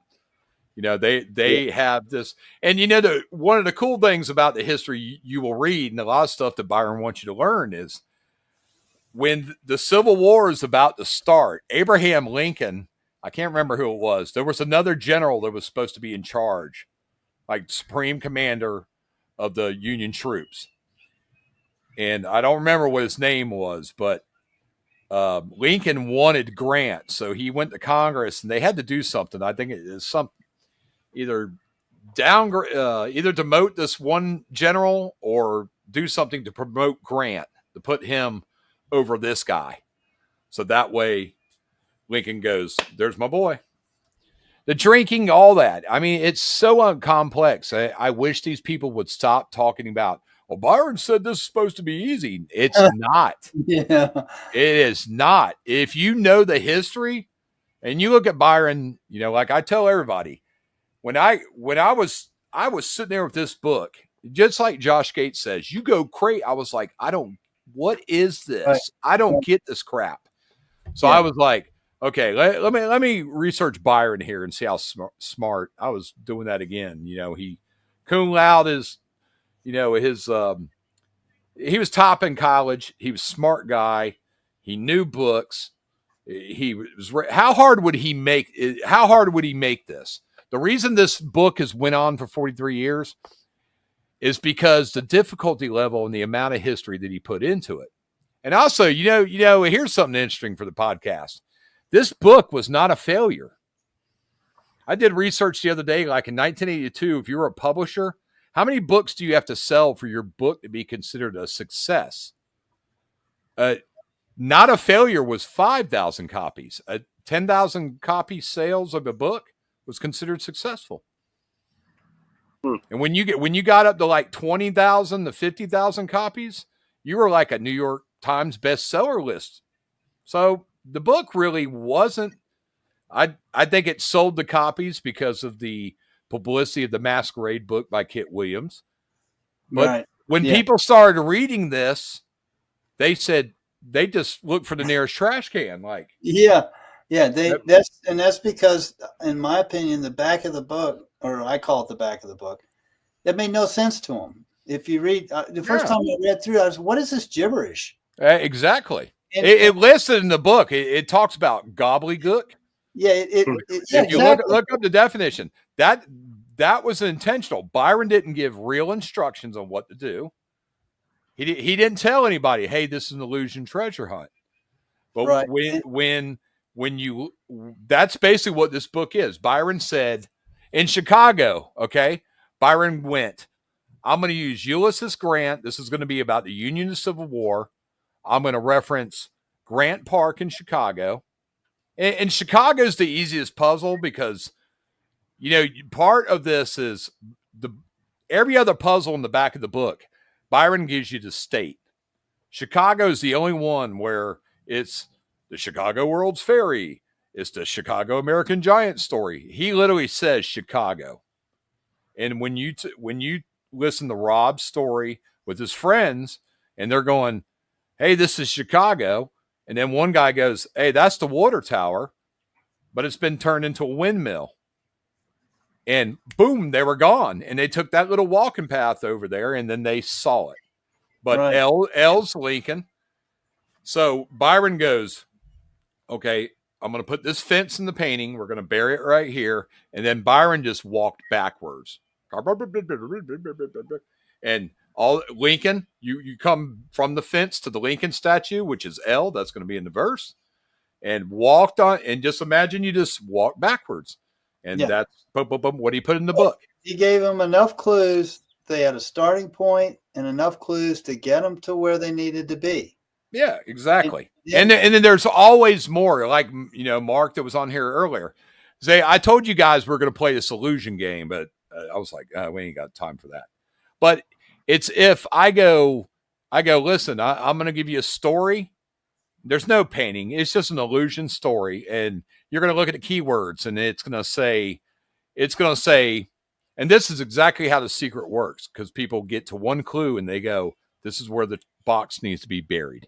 Right, exactly. But they don't check to the rest of the book to see, is there anything else? Yeah. I've done this myself. Yeah, it's easy to do because you go, oh, well, this is it. This is so obvious. But then you don't look at all the other clues and all the other evidence or the drawings or the art or the history or the wordplay.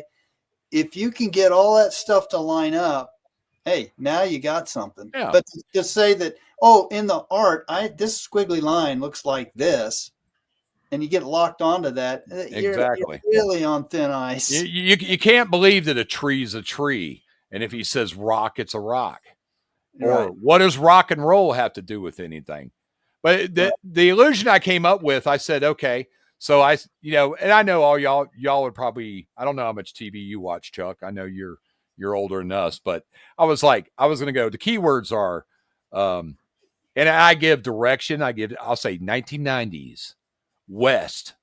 So if I say 1990s and West, everybody goes West, like West Coast, 1990s, super vague. Could be anything. You go, California out west, nothing East Coast. 90s California.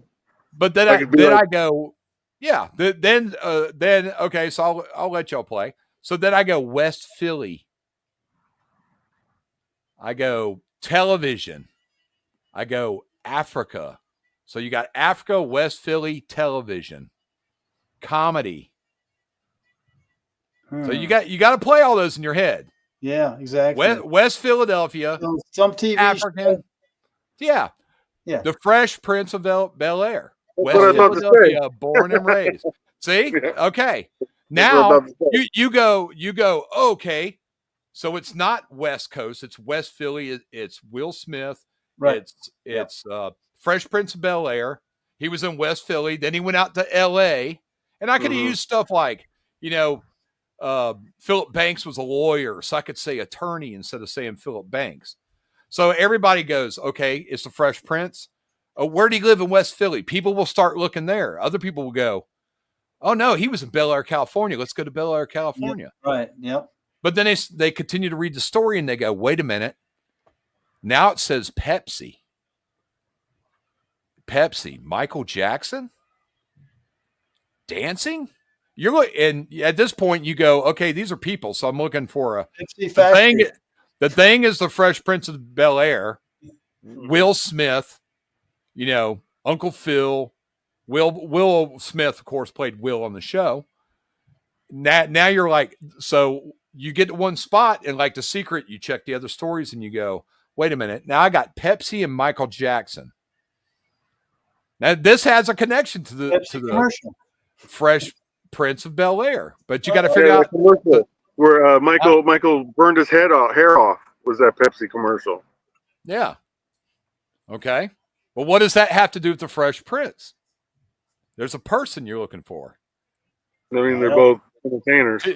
Who was okay? Look, here's more clues. And you go, what's this? Okay, so Pepsi, Michael Jackson, the Carlton. Oh, the Carlton was a dance that a character did on the Fresh Prince.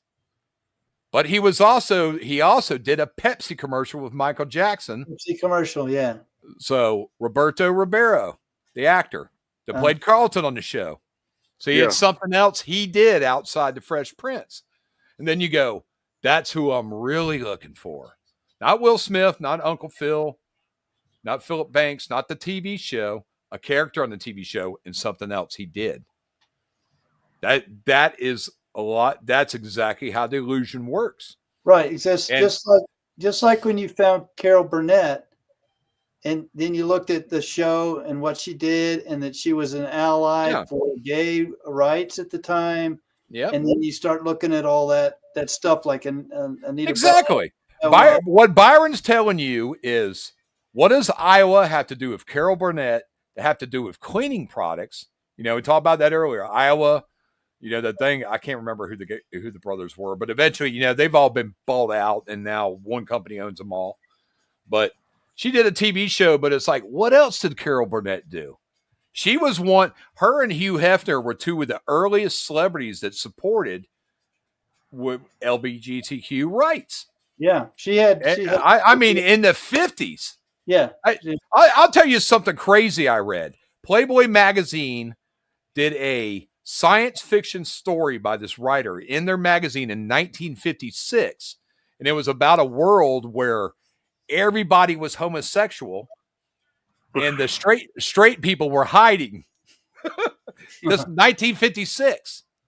In the science fiction, of course, that's going to connect to this guy. Probably wrote other science fiction. We know how that connects to Byron. This might have been how Byron knew it, but it was a world where everybody was gay, and the people that weren't gay were trying, or so say, in the closet. It was an alternate reality, and this is back in the 50s. And then Playboy magazine, they've always had this open, when it came to Playboy magazine, what was that? Sexuality. We know the hell, everybody knows what the hell was going on in the Playboy mansion. It's even worse because now they, now that Hugh Hefner's dead, everybody wants to talk about all the bad crap that's going on there. Giant orgy.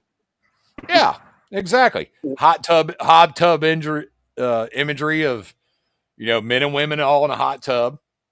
Yep. Playboy Mansion's grotto. Probably the most famous location at Playboy Mansion. Everybody's like, yeah, the grotto. What goes on in the grotto? And, she was probably lucky that he's dead right now. In this day and age, she was probably lucky. They might have came after him out in this day and age. Yeah. I mean, sex sells, and that, but when Byron's hiding all that in an illusion, I bet the publisher would have went. Back in 82, they might have questioned a lot of this stuff. Yeah, they probably like, well, I don't know what this is or whatever, but and you getting back to the Carol Burnett, and the wording, and it says out, out, out, and she's coming. If you look at the first photograph and compare it to the second, she's coming out of that washing machine. And the wording back then was coming out of the closet. And so there's probably some washing machine reference from way back in the day. I mean, that's how I think. I look at stuff in there and go, what does Carol Burnett have to do with gay? Like you just said, she's coming out. Right. We know that term, coming out or in the closet. There might be some closet imagery in there. Yeah. That's in the no, that's kind of looking through a door, but did the washing machine have something? We know the scrub does. I told you that earlier, Chuck. Yeah, and the stereotype of gay men. Yeah, exactly. Terminology, slang that was used back then.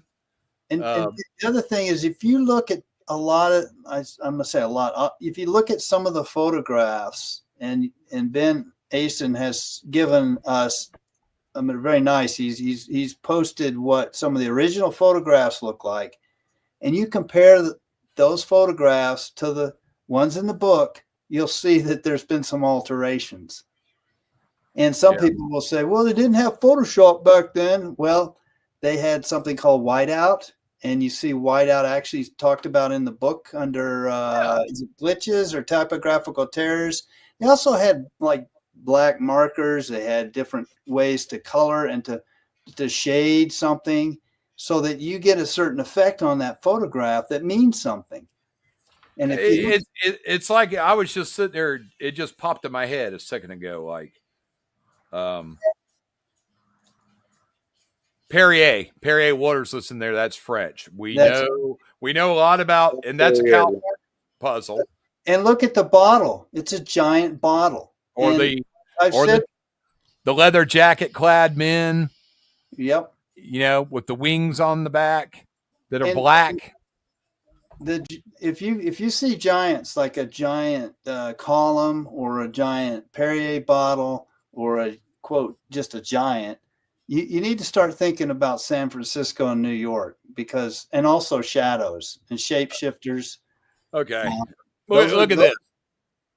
So anybody watching, this is Teen Angels, page 110. We know this is L.A. A lot of this story is about 1950s music. And look at this stuff. Just looking through here going, I'm just going to look for any allusion to homosexuality in here. Barstool, right here, I already see one. It says, where the hell I just lost it? Oh, they trick young athletic men into writing verse and academic young women into getting contact. No, they ain't what I was just reading. It talks about right here somewhere. It talks about somebody flexing in front of a mirror. Okay, so a clean cut suburban Cub Scout. Cub is a slang word. Cub Scouts. We've heard all the jokes about that. Third guitarist left the band naming after veterinary operation. Working class louts stare moodily into bus station photo machines. Okay, yeah. Math whizzes flex and pose in private before mirrors. I mean, what anything in here? Sideburns. And what you're doing is you're looking for one little clue in an LA story, puberty. Their victim's attention span shrinks to that of a brain-damaged moth, save for the uncanny ability to mediate for days on possible modifications to mud guards and sideburns. Epidemic of ballad, celebrated grad night, auto wrecks, romantic bike crashes. This is where it's all allusion to. It's like Romeo and Juliet songs of the 50s. Also, that if you look at the photograph of him on the pool table and somebody's shooting pool, whatever, and it says no smoking or something, go ahead and look at what Ben has given us and compare that to the back of the book, and you'll see that in the book there's more smoke, so to speak. It's in the drawing or the photograph, there's been added a dark area. And if you look in that dark area, you'll actually see a couple of numbers, 3 and 5. And those numbers are recurring numbers. I'm just going to say the San Francisco puzzle, and that's for a reason. And in pool, angles are important, and billiards or whatever. How you shoot and how it reflects off the side railing or bumper, whatever you're calling that, the angles are important.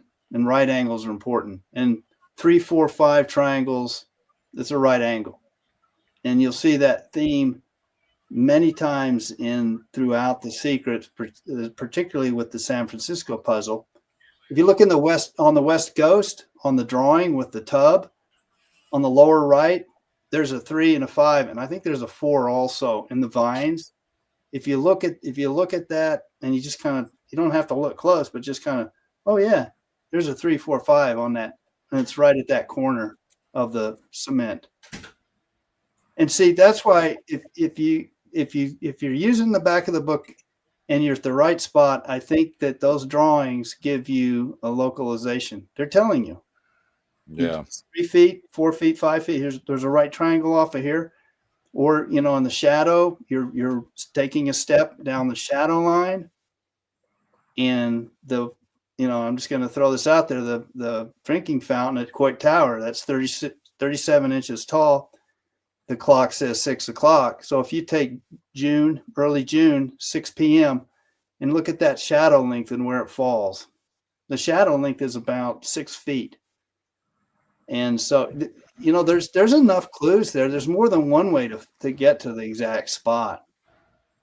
They're just there. I So I always thought on 111, the Doll by Joe Ellen. I always thought that was Stallone. A lot of people do, from Lords of the Flatbush, which was based in Brooklyn. So this would be a Brooklyn, New York, L.A., San Francisco would be another bookend. But I was like, I was wondering, was there any gay overtones in the movie Lords of the Flatbush, which of course starred Sylvester Stallone, Henry Winkler, and there is right here where a screenwriter said that the film mostly focuses on themes of young, youthful masculinity, transition into adulthood of a group of teenagers in 1950s Brooklyn. But Lords of the Flatbush, one screenwriter named Chastain admitted to including gay subtext in the dialogue of the movie. So there is a slight, but the leather jacket, the bikers, the leather jackets, the World War II guys with Harley Davidson and stuff when they come out of the war, that's what started the biker clubs. But we know the biker gear was also a big part of a lot of gay clubs, which it still is today. So I was just wondering if there's some connection, but yeah, I don't know. Nothing major, but I see the words in here. It's talking about puberty. Teenagers possesses the bodies of all Americans between the ages of 12 and 21. We're all men. We know what's going on at those times in our life. Every adolescent, the hallucination that the universe is Technicolor tragedy. Dolby stereo staring themselves. Didn't you find some connection to that type of vehicle in the Elvis? Yeah, that's called a Razor, Raizer. Oh, okay. Yeah, Ben told me the story of that. There was where he was walking in California. There was some kind of car meetup. He never found the guy that actually owned that car, but it was just sitting there, and everybody was, I guess, inside for the meetup, parked outside and went inside, and they just put the doll in front of his car and took a picture. Oh, okay.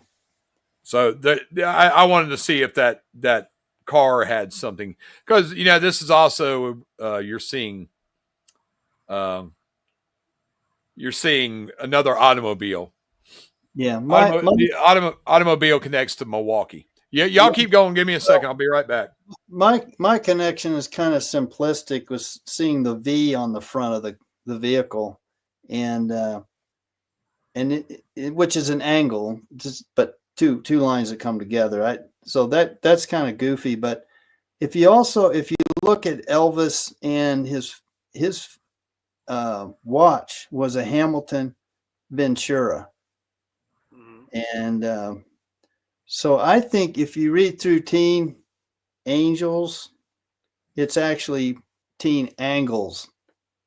The theme of that is angles, like how a pool ball will bounce off a rail or hits another ball in the direction. That's what you need to know if you're, I don't know, have you shot pool? Are you a pool player there? Yeah, I play pool. Not the greatest, angle, but right? It's about the angles. That's right. This is about the angles. That's what I think. To me, that's what they were getting at, was not Teen Angels, but Teen Angles. Angles. Good thing, yeah. And they talk about, I think, Pons Asinorum or something. I can't pronounce it. But there's different things that allude to angles and right angles. And so I think what they were getting at was the whole angle thing. And also on Elvis's watch, it was a triangle watch. Elvis Presley's watch was a triangle. It's a Hamilton Ventura. So that was my take on it. Old Elvis Presley, he's got a big Elvis Presley's got a big part in this book. Yeah. Mine was kind of a simple play on all of that. It's about the angles and triangles, the V on the car, the Elvis Presley, the old 45s had a triangular punch out. that you punched out a triangle so it would fit, different player. Yeah, I'm trying to remember. I think it's R.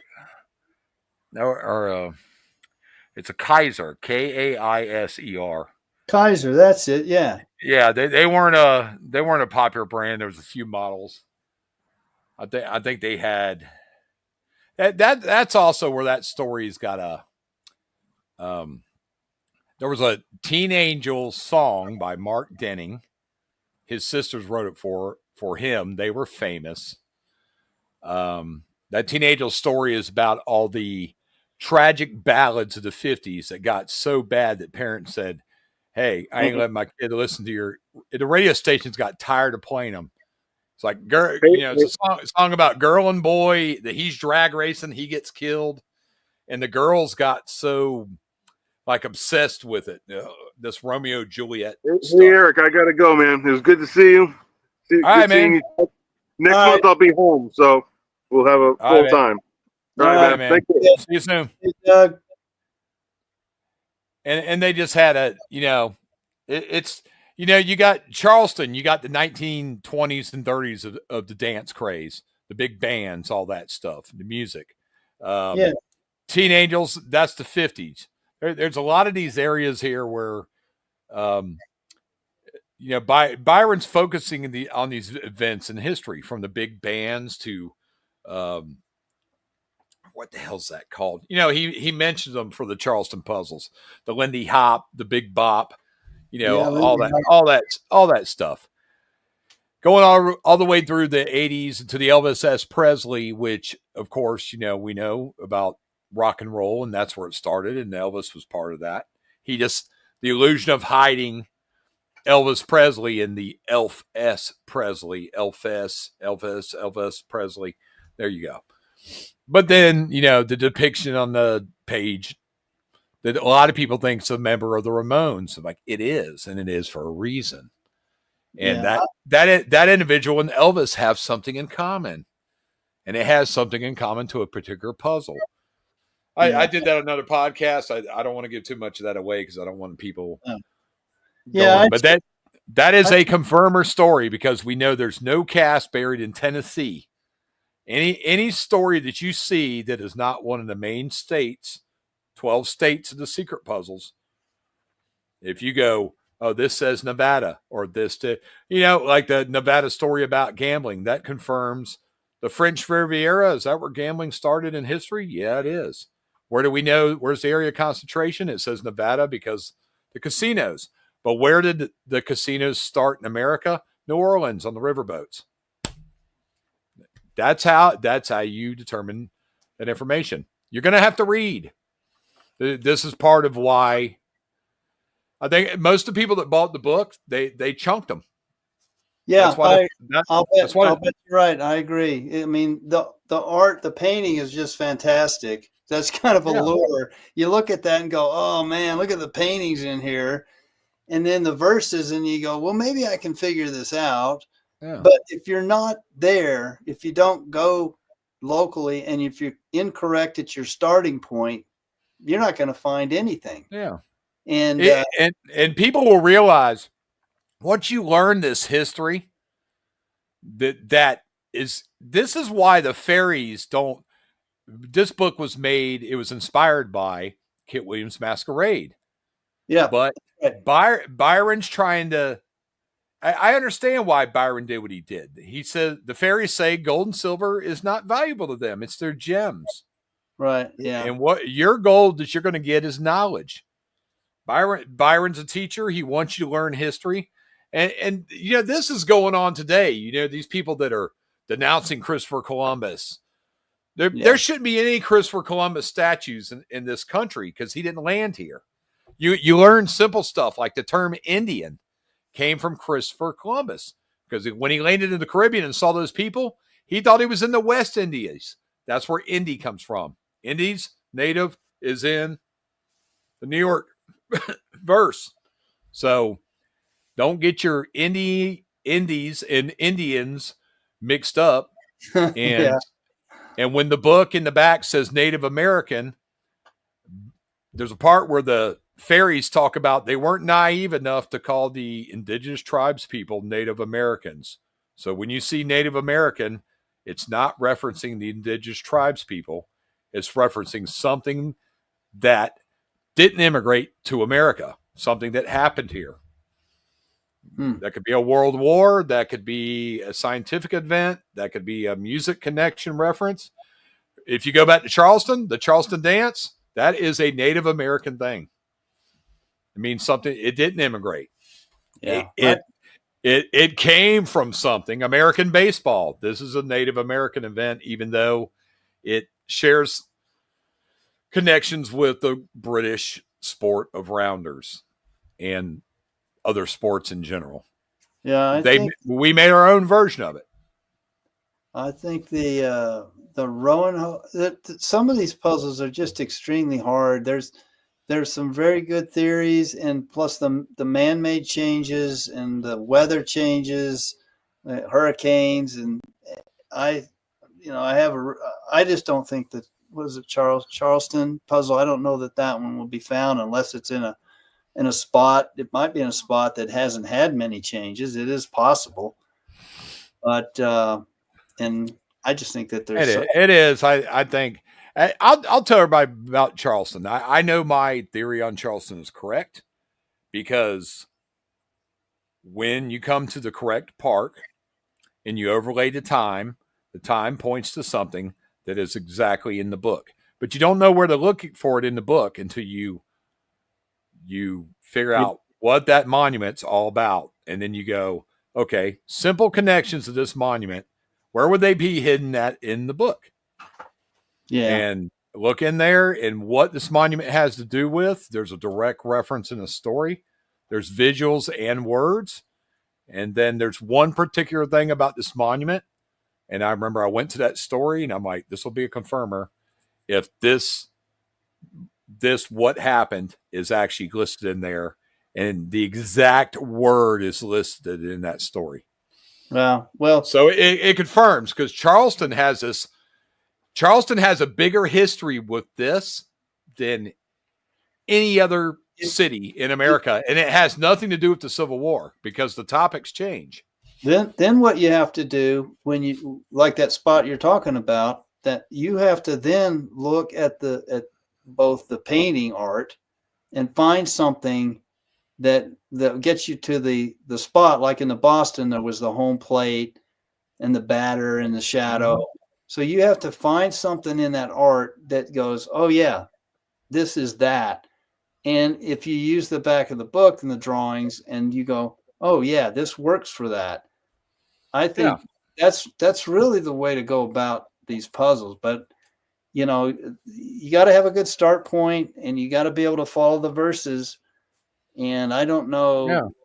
Yeah. And here, this is another thing for people that have just started the book. There really is no X that marks the spot. Now you can look with Chicago. They had so much trouble finding it. Byron said, I don't know why you didn't find it. So Montreal basically just gives you paces and directions off an object. You still got to do that measurement. You got to do it correctly. You got to figure out the average pace is 30 inches. But a pace can vary based on how tall someone is. You're going to have to figure all this out.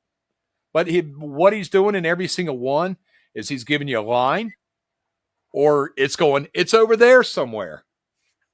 Byron, I think he intentionally did that just to, in the end, he's a publisher. He's trying to make money. He's trying to sell books. Yeah, exactly. And he gave there is no X that marks the spot. I wholeheartedly believe this. There might be in the art. And part of me went, this is kind of jerky. Say, hey, am I in the right spot? And I go, yeah, it's over there somewhere. And you go, dude, there's like 800 square feet over there, especially something you might have buried 2.5 feet. Have fun. Yeah, you better hurry up before other people start showing up when they figure it out. Yeah, and I go, he did this just to prolong it. A lot of this technical stuff that Mark doesn't believe in, a lot of this technical, deep research stuff is just to prolong the book. And that's why most people I would literally say, and not counting the new people like myself in the past 10 years that have joined the hunt, 82, I think probably 90% of the people either put the book down or chunked it. Sure. Yeah. And I think and that's part of the reason why we've gone 43 years is because a lot of the understanding of this book. And if Byron had given an explanation in the beginning of the book and he says, listen, I'm alluding to clues of people, events, and things without saying them, these still wouldn't have been found because you'd have 50 people at every dig spot going, I just can't find this crap. Yeah, where is it? Yeah, that's why there's a willy-nilly digging team, company, because people will get out and they'll start digging with not enough information. And hey, I've been there, done that. So I've done my share of digging and more. And it's just a waste of time unless you have enough of the clues solved. If that's you got it. And you see the GPR thing, and that works great for a TV show. It's an added technological aspect. We can get the GPR and blah blah blah. All that tells you is there's something down there, and it might tell you kind of a size, and they'll tell you some depth. Yeah. There's a rock down there that'll fit your story really nice. There's same with. I've went in something down there.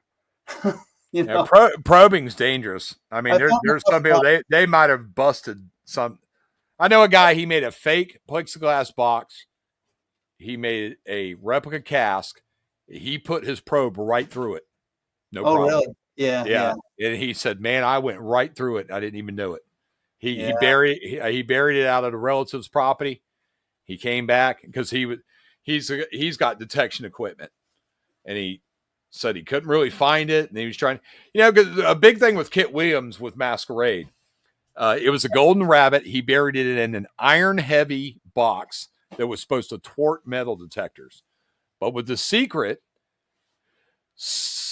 John Michaels had the replica cask, and he said when you metal detected it, it got a weird tone. I know what that weird tone was. There was an Allen wrench in the key, but it's not in the key of every box. There's metal in the lid of some of the boxes, but the Boston cask had burlap in it. And I think that it didn't have metal because it's in a specific spot. 8 o'clock, that Boston painting, the way the home plate is sitting on her sleeve, with the painting top being north, south, east, west, is exactly how that home plate is sitting at Langone Park with the north, south, east, west. And 8 o'clock puts it right where the catcher and the umpire stand. That's 8 o'clock, right behind home plate, disturbed ground that's always disturbed. They just rake it out. Byron could dig and nobody would notice. Greek Gardens, when you go around back, because you have a visual, Boston, you're looking down at home plate using north. Greek Gardens, you go around back because the terraces are two different levels. Yeah. Only on the back can you step up. So when you're standing at the back looking at the wall, the right side, 3 o'clock in the rectangular plot, which is the planter, Saharan garden from the gargoyle, is exactly where it was, 3 o'clock. Yeah. And when you go to Chicago, that really limited the amount of digging, the size of that plant, and you figure out. Side.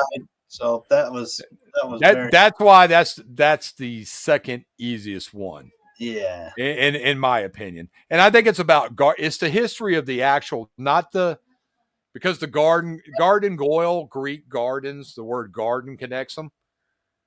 So the garden goyle is about raising crops and plants. But the Greek gardens is not that kind of garden. It's a different kind of garden. And the Egyptians, which are not one of the fairies, and basically the Greeks and the Italians, that's where all that started. If you look at any old movies about Rome, Cleopatra, they had those. These are like walking gardens, like the Elizabethan gardens of the same time that the British had. So it's a different kind of garden, and that's basically what all of that area of Cleveland they're all gardens. They're not parks. They're parks and everything that are based on different cultures. You have the African. They've had three different times they've added more gardens to it, but basically every culture's covered. Yeah. But it was that visual, because the book says your perspective should not be lost. So in Chicago, when you're looking at the fence, just like in Cleveland, you're 6 o'clock, and that wall you're using, that's your 9 and 3. And in Chicago, you're looking at the fence 9 and 3.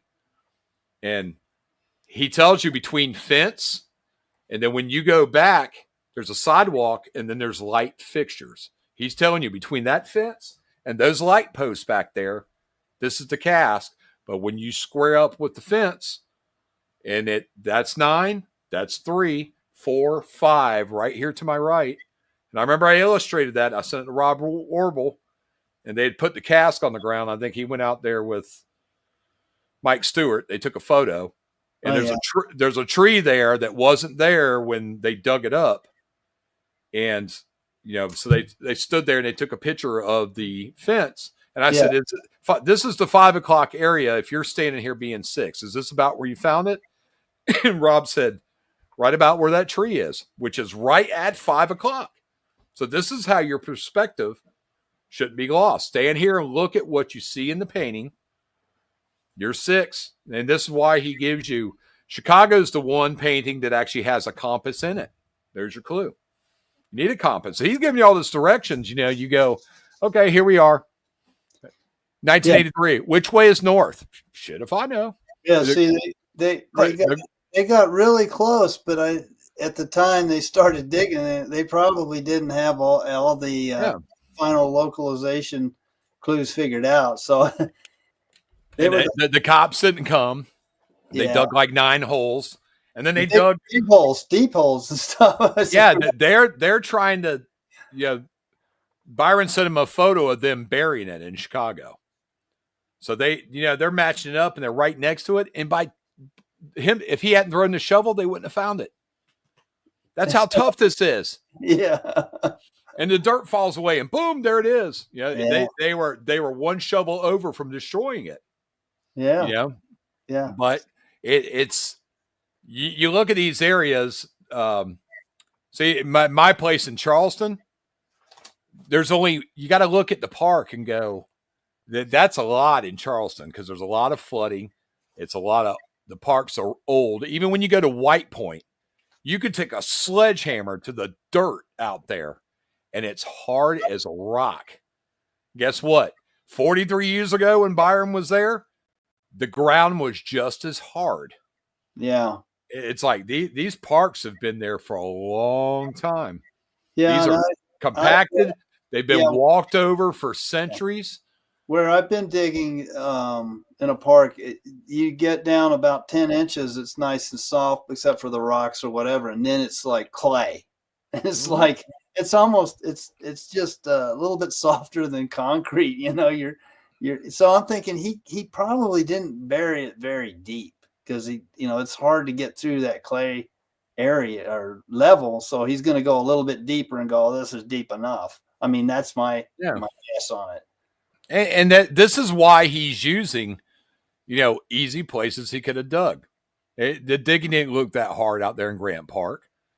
That's not an area that's been trampled a lot. It was mostly grass.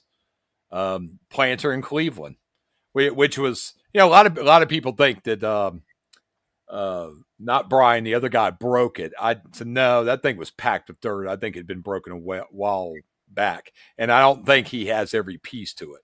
So there were, those bushes have been swapped out. But that was one of the ones I think Byron went as deep as he could. Yeah. And he thought it'd be caught. Hopefully the book is a super success and it'll be found pretty quickly. Yeah. I was surprised that the baseball field, like close to home plate, because you think, well, that's a high visibility area, but he just went in there when it wasn't being used, put his vest on or his helmet or whatever. But some places to me are so obvious because they're just too busy. and they were probably really busy back in the 80s. Yeah. So the Italian key to Boston was the Langonis. And if you look at Langoni Park, there's really no monuments out there. So I think home plate, he said, okay, I'm just home plate. We're going to put feel at home. Yeah. At the end, right across the stairs stairs really, they're mentioned in the verse, but you got to go upstairs to go, like, that's where Paul Revere went flying by. I heard a lot of people say, oh, no, you come down. I said, no, his ride really does not go by. He did not come down those stairs from what I looked. No. And that's coming. If you can actually look up the route he rode from his house. Well, those stairs probably weren't even there back then, right? Or were they? Yeah, but it gets you in the area, and then eventually you go home. He left plate off. I never saw, and she's people have asked me, well, she doesn't really look like a witch. Well, she's not like the Wicked Witch from the Wizard of Oz. She's the witch of the Salem witch trials, which are connected to Salem, but there was actually 3 cities. Boston was one of those as well. Yeah. I said this was just a farce in history to people that weren't too smart and scared too damn easily. You got the Globe, right? The Globe, Boston Globe, isn't it? So, I mean, some people say, well, how does that get you to the cask? Well, it's just another clue that gets you to the city or whatever. Yeah, it's not every clue is about the treasure and where it's located. Yeah, exactly. The basis of this, Byron tells you the fairies do everything in 2s or pairs. So you don't know how many pairs of them you're going to need, but you're going to need at least 2. And they share the clues, something like that. Yeah. They share the clues. The first 3 puzzles, Chicago. Scottish, Irish, they're always together. That's your 2. Cleveland, you got Greek and Italian. And you go over to Boston, and you have Italian and British. That's it. That's all you need to solve those 3 puzzles. Well, as they go on, there's less to no visuals, and you have to. And these you got Lincoln, but he's at the end just in the verse. He's British and Civil War, so it could be African. The extra 2 could be meant just to make you to search all those different immigration histories when it came around everything else. Just one more thing that popped in my head was that you're talking about people just looking at the book and then going, I don't know what, and they throw it out. And also people get going on it, and they're, you get a fair amount of energy into it. You put a fair amount of energy, and then after a while, you're like, I'm done with this. Yeah. And now that there's another puzzle hunt, what's the Treasure Inside? I think a lot of people kind of migrated over into that, and they're kind of like not really active on this one now. So, and that's all fine and good, but I find this interesting. I'm going to say it. I find this more interesting because of all the different connections and John Collins Black has based that book. He uses the same. I've already looked in that book. Same techniques, right? Same exact techniques of illusion, but he's centering it around him and his wife and his children because they love to hike. And first thing you do is go, okay, so we're looking at national forests, national hiking trails. Right. Just look up and see how many of them there are from east to west coast. Yeah. There's 4 treasures, and there's one big one. Right. The prizes John Collins Black has used are awesome. But I got off that book. I got the book. It's in my van. I go through it. I got a page for that. People are like, do a podcast. I said, no one. And I told them, no one's going to figure any of this out anytime soon. How long has it been since that book came out? Yeah, it came out, I think, in December, right? November, December. Yeah. And somebody else has another, mine's the one with less people. Mine ain't the one with thousands and thousands of people that don't want nothing to do with the damn book, just like some pages like that in The Secret are, where they just let anybody and everybody join the damn page to make it look like they got the numbers. Nobody's found nothing yet. and you see the same sort of activity. People go, oh, this is the trail. And so they go out on the trail. I mean, they have no clue where on that trail, but man, they're going to get out and hike the trail, look around and okay, well, how many years is it going to take when you just know the trail? And it's like this. John Collins Black already he came out and gave extra clues that there's a park. What do you say? There's a parking area. He tells you stuff like pack a lunch, go with a friend. Okay, these are typical. Don't go hiking by yourself. I think he said they're no more than 2 miles from any parking area. No, I think it was 3 miles. But yeah, there's so many areas. The Appalachian Trail. I mean, it goes from Georgia all the way up to damn wherever. Yeah. How many areas can you park and get out and walk? Yeah, right. Yeah. So it's kind of funny that people are, okay, well, I got this. I know this because I recognize this on a map, Well, it's the same thing with, as far as you gotta have a better idea than just like, okay, then there's somewhere in this 3 mile or 2 mile block, this area here, good luck. I had a guy, I'd look him up. Well, I got so many messages. He's like, oh man, I'll have one in 3 weeks. And I said, yeah, I bet you won't. Yeah. And that was months ago. And I haven't seen him post one damn thing. And I see people posting stuff. Right. And, he even says when you go out to look for it, it's basically covered. It's not buried. It's not in a tree. It's not in any place dangerous. Yeah, he's got a camouflage. People have already walked by it. Hundreds of people have already walked by it. Absolutely. Yeah. But I mean, the prizes are, Bitcoins, gold bars. Yeah, no. Send me some clues when you get them. A glass that used to belong to George Washington. Yeah. Stuff museum piece stuff. It's just sitting there. Yeah, it's just sitting there. Bitcoins. You're going to have some money. Send me the clues. And and he's got, John Collins Black seems like a good guy. And, his wife, and he shows that he likes to go camping. But I was like, I told, no one's probably watching on here for that. But I'd say, I'd watch his personal page on Facebook and see where he goes hiking at. Because he might be going right by one. Yeah. And he might say something that you realize is a clue in the book. He might. But I haven't even, I read through half the book. I went, yep, I see illusion already. I put it down between my passenger seat and center console, and it's been sitting there for months. I'm like, no one's going to, if the secret book went 43 years, John Collins Black has done the same exact thing. The level of difficulty of it, who knows? But I already see the illusion to, he's talking about natives, you're going to have to figure out he's going to have to reference a state. And then you go to that state and go, how many damn hiking trails are in this state? And every single one of them is going to come back and go 234 miles of hiking trails. You got your work cut out for you.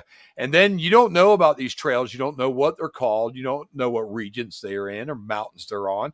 This is all stuff that, say out in Wyoming, there's a hiking trail on a small little mountain hill that's named after Teddy Roosevelt.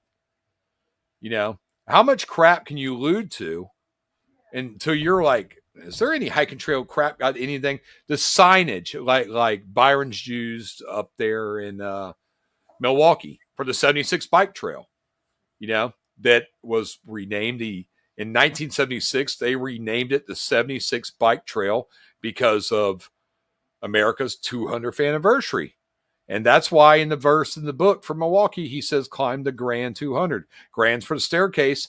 The 200 is for the 200th anniversary, which is what the 76 bike trail is named after. That illusion right there. You can do it any way. You can do it. You can make that crap as deep as you want and as difficult as you want.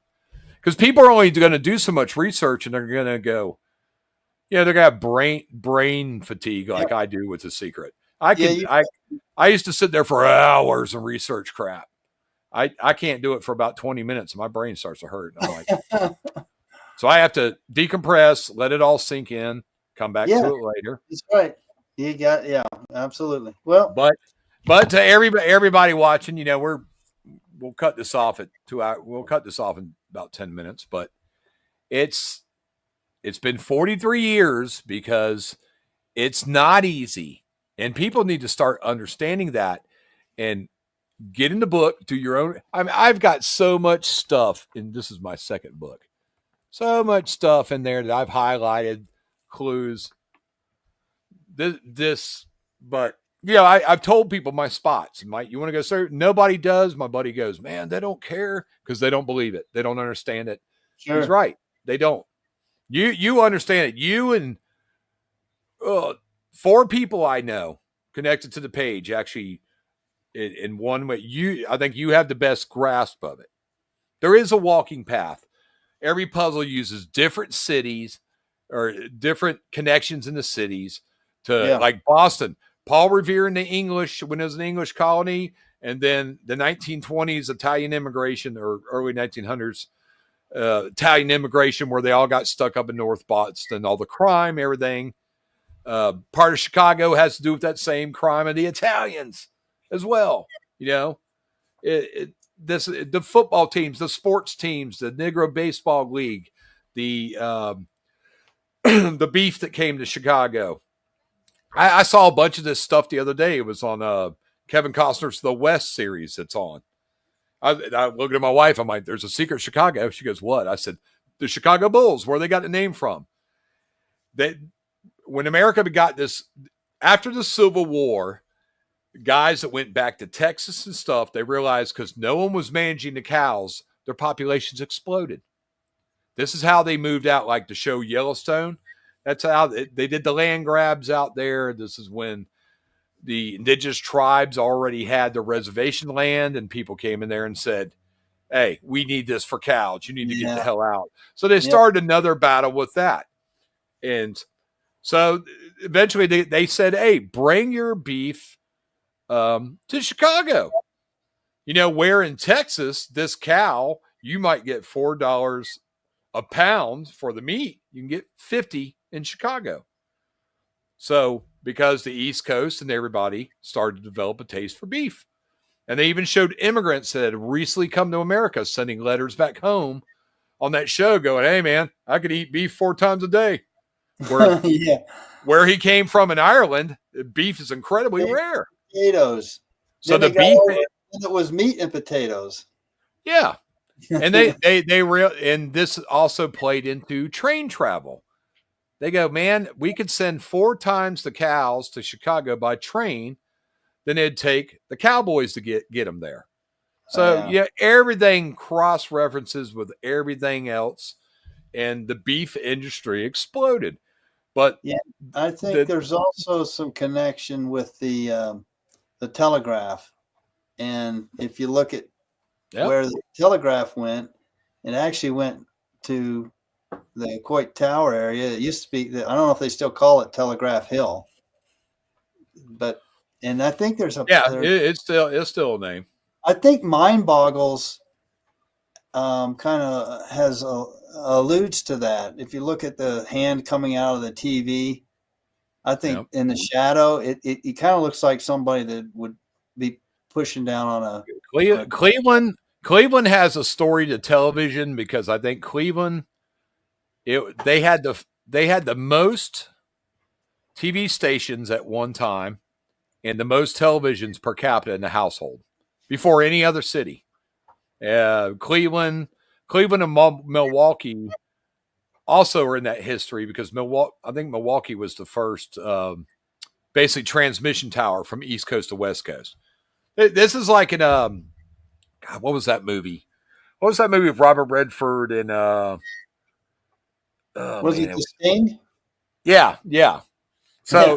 So they're Robert Shaw is the mob guy. They're trying to get $500,000 out of him, and he says, "Well, what is it? The telegraph office is given the sports numbers from the East Coast, and we could steal them early and make the bets after the game's already finished. That was one of the things were in Milwaukee. People there, hey man, the Yankees are playing Boston. It's radio waves. So all that stuff, TV, radio waves. It's about that early days of communication when everybody had a radio, and then eventually they're like, hey, now you can watch it on TV. And it was like, screw the radio. Now we're going to watch the game.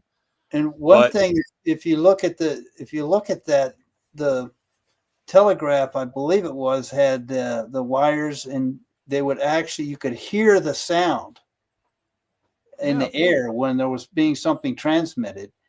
Yeah. And if you look at the San Francisco puzzle, I think it has like this top and bottom kind of symmetry, and the sounds from the sky in the beginning, I believe, are the speakers at Aquatic Park. And I think Linda Spalding was one of the first ones to post on that. But if you and then towards the end, if you're using the sounds from the sky of the telegraph wires on Telegraph Hill, sure, you see that there. And in the puzzle, in the art, there's also that symbol that means top and bottom flip, and also left and right flip.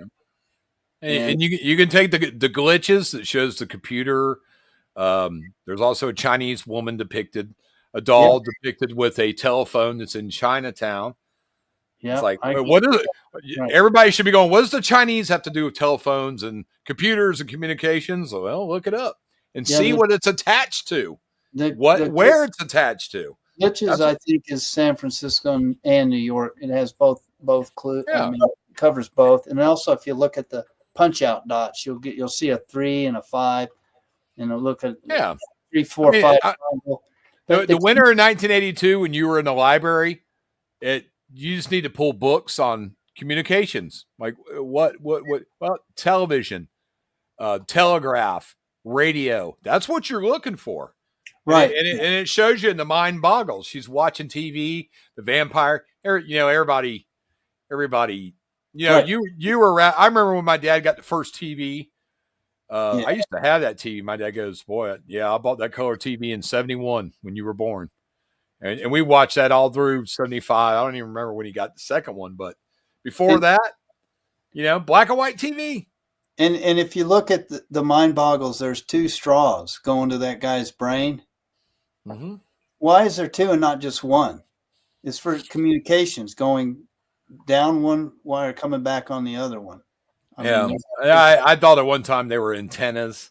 But see, that's an important part, what you just mentioned. Why are there straws coming out of his head? Yeah, and why are there 2 of them? If you're old enough, your parents used to go, hey, get away from the TV. It's gonna rack your brain. Yeah. Or, and there's the brainwashing. Yeah, everybody used to sit at the table and eat, and then the TV appeared, and no, we're not watching TV. Everybody's having dinner. Family values and traditions and stuff, all that.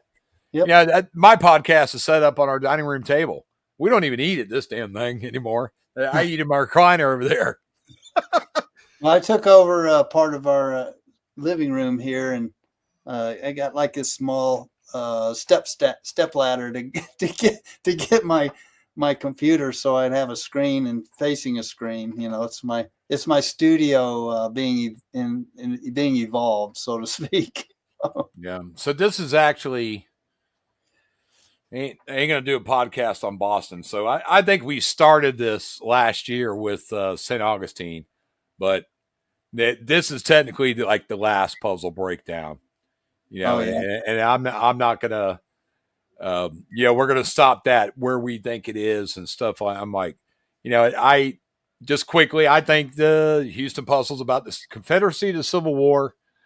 You're looking for the Descendant of Fairies, and then the end, you're looking for the Irishman. You're looking for the Backyard Barbecue. The Leprechaun Man, the Inner Genie, it's all, everything has connection to everything. There's more Persian, more degen, more alcohol. It shares a lot of aspects with the Chicago painting. And I figured that out when I said, well, this story is mostly in Chicago is about the Union. Where's the Confederacy? So he had to pick someone of the Confederacy, but someone connected to Texas. And you also figure out a lot of them. I made a post the other day that Sam Houston Vice President Dallas, who's Dallas is named after Stephen Austin, who's Austin, Texas. A lot of these people, they have Irish-Scottish heritage, or they had direct dealings with Irish-Scottish people. A lot of those people founded the first immigrants to these areas of Texas, because everybody goes, Texas, that was Mexico. When it comes to the first people there, America-wise, no, they were Irish-Scottish. Irish-Scottish people got a big thing. They have a big part in America that's a lot of people don't know about. Even Abraham Lincoln, that one podcast we did, I think, about Milwaukee, where Abraham Lincoln talked about he planned a trip to go to Scotland and Ireland to thank them for contributions to the war effort, to the Civil War, for the Union, right? Oh. There's a statue of Abraham Lincoln in Milwaukee that has since been moved, and it's up on the shore area of the parks. But there's a replica of that statue that's in Scotland for a reason. Wow. And Abraham Lincoln, after the Civil War, he had a dinner, and he said, I'm planning a trip to go to Scotland, because he wanted to visit and thank those people. He never made it because he got assassinated before he could take off. But after his presidency, Grant actually made that trip. And Grant went to, Grant, he always told people, I'm a Scotsman. I drink Old Crow whiskey. It's a brand of Jameson, Jameson is an Irish-Scottish whiskey. They were the first brand in Kentucky doing the distillery. That's not an American thing. That's an Irish-Scot thing. Go in any liquor store and say, hey, where's your Irish whiskeys? And go look at all the labels. So Grant actually made that trip. They gave him honorary citizenship in Dublin, Ireland. Grant's grandmother was Irish. Alexander Mitchell of the Milwaukee painting, he was from Edinburgh, Scotland. His family was. Margaret Mitchell in Gone with the Wind, she's got an area concentration around Atlanta. Alexander Mitchell, Margaret Mitchell, both ancestors' families came from the same town in Scotland. So Alexander Mitchell, it says find the 3 stories of Mitchell. So Alexander Mitchell, Margaret Mitchell, they are related because they're both Mitchells and they're both from the same town in Scotland. Elvis Presley, his grandfather Presley, he came from the same area. Elvis Presley, he's Irish-Scottish as well. This is what you don't know about a lot of these people in history, is where their ancestors came from. So in these puzzles, we're looking for somebody, person, place, or thing, but we're looking for where it says you're looking for the descendant of the fairies. So for Houston, it's the Leprechaun Man. That's the one, the Dixie Pixie, which Sheriff is also Irish-Scot. That story mostly contains clues for Chicago, the north, but Dixie is south. There's your first clue. The verse says north and south. But in the end story, it says the Leprechaun Man. It's telling you you're looking for the Irishman. And I'm not saying who he is again, but he's on the south end entrance of Herman Park. He was in the island between 4 alike lanes. If you look to the right, just like in Milwaukee, you have the golf course. There's another sport, which is Scottish. But the Irish is the Scotsman. And the Scotsman is the Irishman. They're the same. That's what the book tells you. Even when the book came out and when Byron, in 1982, the same things today. The 2 countries today that have people that are closely related with each other are the Scottish and the Irish. Sean Connery is like, I was a Scotsman, but he's also an Irishman. Ulysses Grant said, I'm a Scotsman, but his mother's mother was born in Ireland. And then you find out crazy stuff. So if you take, just to show you how this stuff is connected. So Gone with the Wind, Margaret Mitchell was asked, why is the movie so Irish? She goes, because I am. Okay. So in that movie, she was in charge of, she had some say in casting. So and I know you know who this is. So they picked Vivian Leigh, the actress, to play Scarlett O'Hara. Scarlett, which is an Irish name, right? Yeah. Vivian Leigh, she was billed as a British actress and she had a British accent. But she was actually born in England, or she was born in India. She was raised in England, in London, but her dad was a banker from Scotland and her mom was from Ireland. So Vivian Leigh, how did she get the job of Scarlett O'Hara? Because she's an Irish Scotsman, just like Margaret Mitchell. She's not Indian, and she sure as hell ain't British, even though she was labeled as a British actress. And she grew up in Britain, so she had the accent. Everybody's like, oh, she's British. No, Yeah. she's not. She's Irish Scottish. Yeah. She's not British. She just grew up there.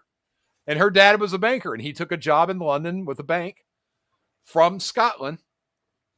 And they were on some travel when Vivian Leigh was born. So when you look at Vivian Leigh and you go, damn, that's a good-looking woman. She don't really look British. She looks Irish. It's no joke. That's how the immigration plays in The Secret. All right. And All right. they were cast for a reason. You know, these people cast, and you know, they said, well, it's about the South of Confederacy, but the movie's so Irish. And Margaret Mitchell goes, because I am. Of course it's Irish. She wrote it intentionally to be Irish. So there you go. It's like, that's why you got to use the immigration. So you done, man? I'm ready to get out of here. I'm good. Or you want to talk about anything else?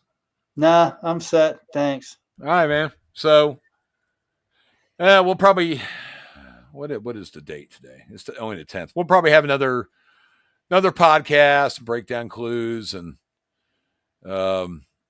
see what we can get going here. But it's always nice to jump around all the puzzles because most of them are connected. You know, the other thing is that you started saying some things and it triggered me looking at some of the puzzles differently, and so then I go, oh well, what about this and this and this, and then some of that starts to come together. So sometimes just that all you need is a little trigger of information, and then that's exactly right. That's exactly how my brain works. I'm sitting there watching some damn show, and I'm like, my wife hates it. She goes, I go, that's in The Secret. Right. Goes, out of the blue, that's in The Secret. Out of the blue, you'll get something and go, wait a minute. And then you'll like go look it up. I just remember it from the book, and I'll go, oh, that's in the so-and-so story. And that's in the so-and-so story. Right. But I mean, all this stuff, anything that you can imagine that immigrated from, earlier we were talking about food, kitchen with the Pilgrims, to scientific events, the automobile. The automobile came here because of a German. The Wright brothers, tried to fly powered because a German flew unpowered. They all have a historical immigration connection. Yeah. Either by inspiration or by birth or where their family came from. It's like the show Finding Your Roots, where people go, I just watched one yesterday as a pretty new one with Carol Burnett, because her middle name is Crichton, which was supposed to be her grandfather or her great-grandfather, father of her mother. And she wasn't quite sure because someone else, or cousin, told her, no, you're not a Crichton, you're a Milton or something like that. So they had to do DNA testing of Carol and then connect it to these other people. And then they said, open it to see who your real grandfather is. And she opens it. And it is the guy that her cousin told her he's not really your grandfather. But it turns out he was. Yeah. And so, I mean, it's called Finding Your Roots. Those roots are reflecting to where the hell did you come from? Not only grandparent wise, but what country? Because Byron's telling you with The Secret book that we're all immigrants. Everybody is. And everything came from that. Sure. Unless it's something we either created here or something we took from indigenous tribes people. So it's nothing easy about it. So have fun. But I appreciate you being on here, Chuck. I enjoyed it. Thanks for having me on. You're welcome anytime. And we'll have another podcast soon this month and try to talk more about Houston. Take care, everybody, and thanks for watching.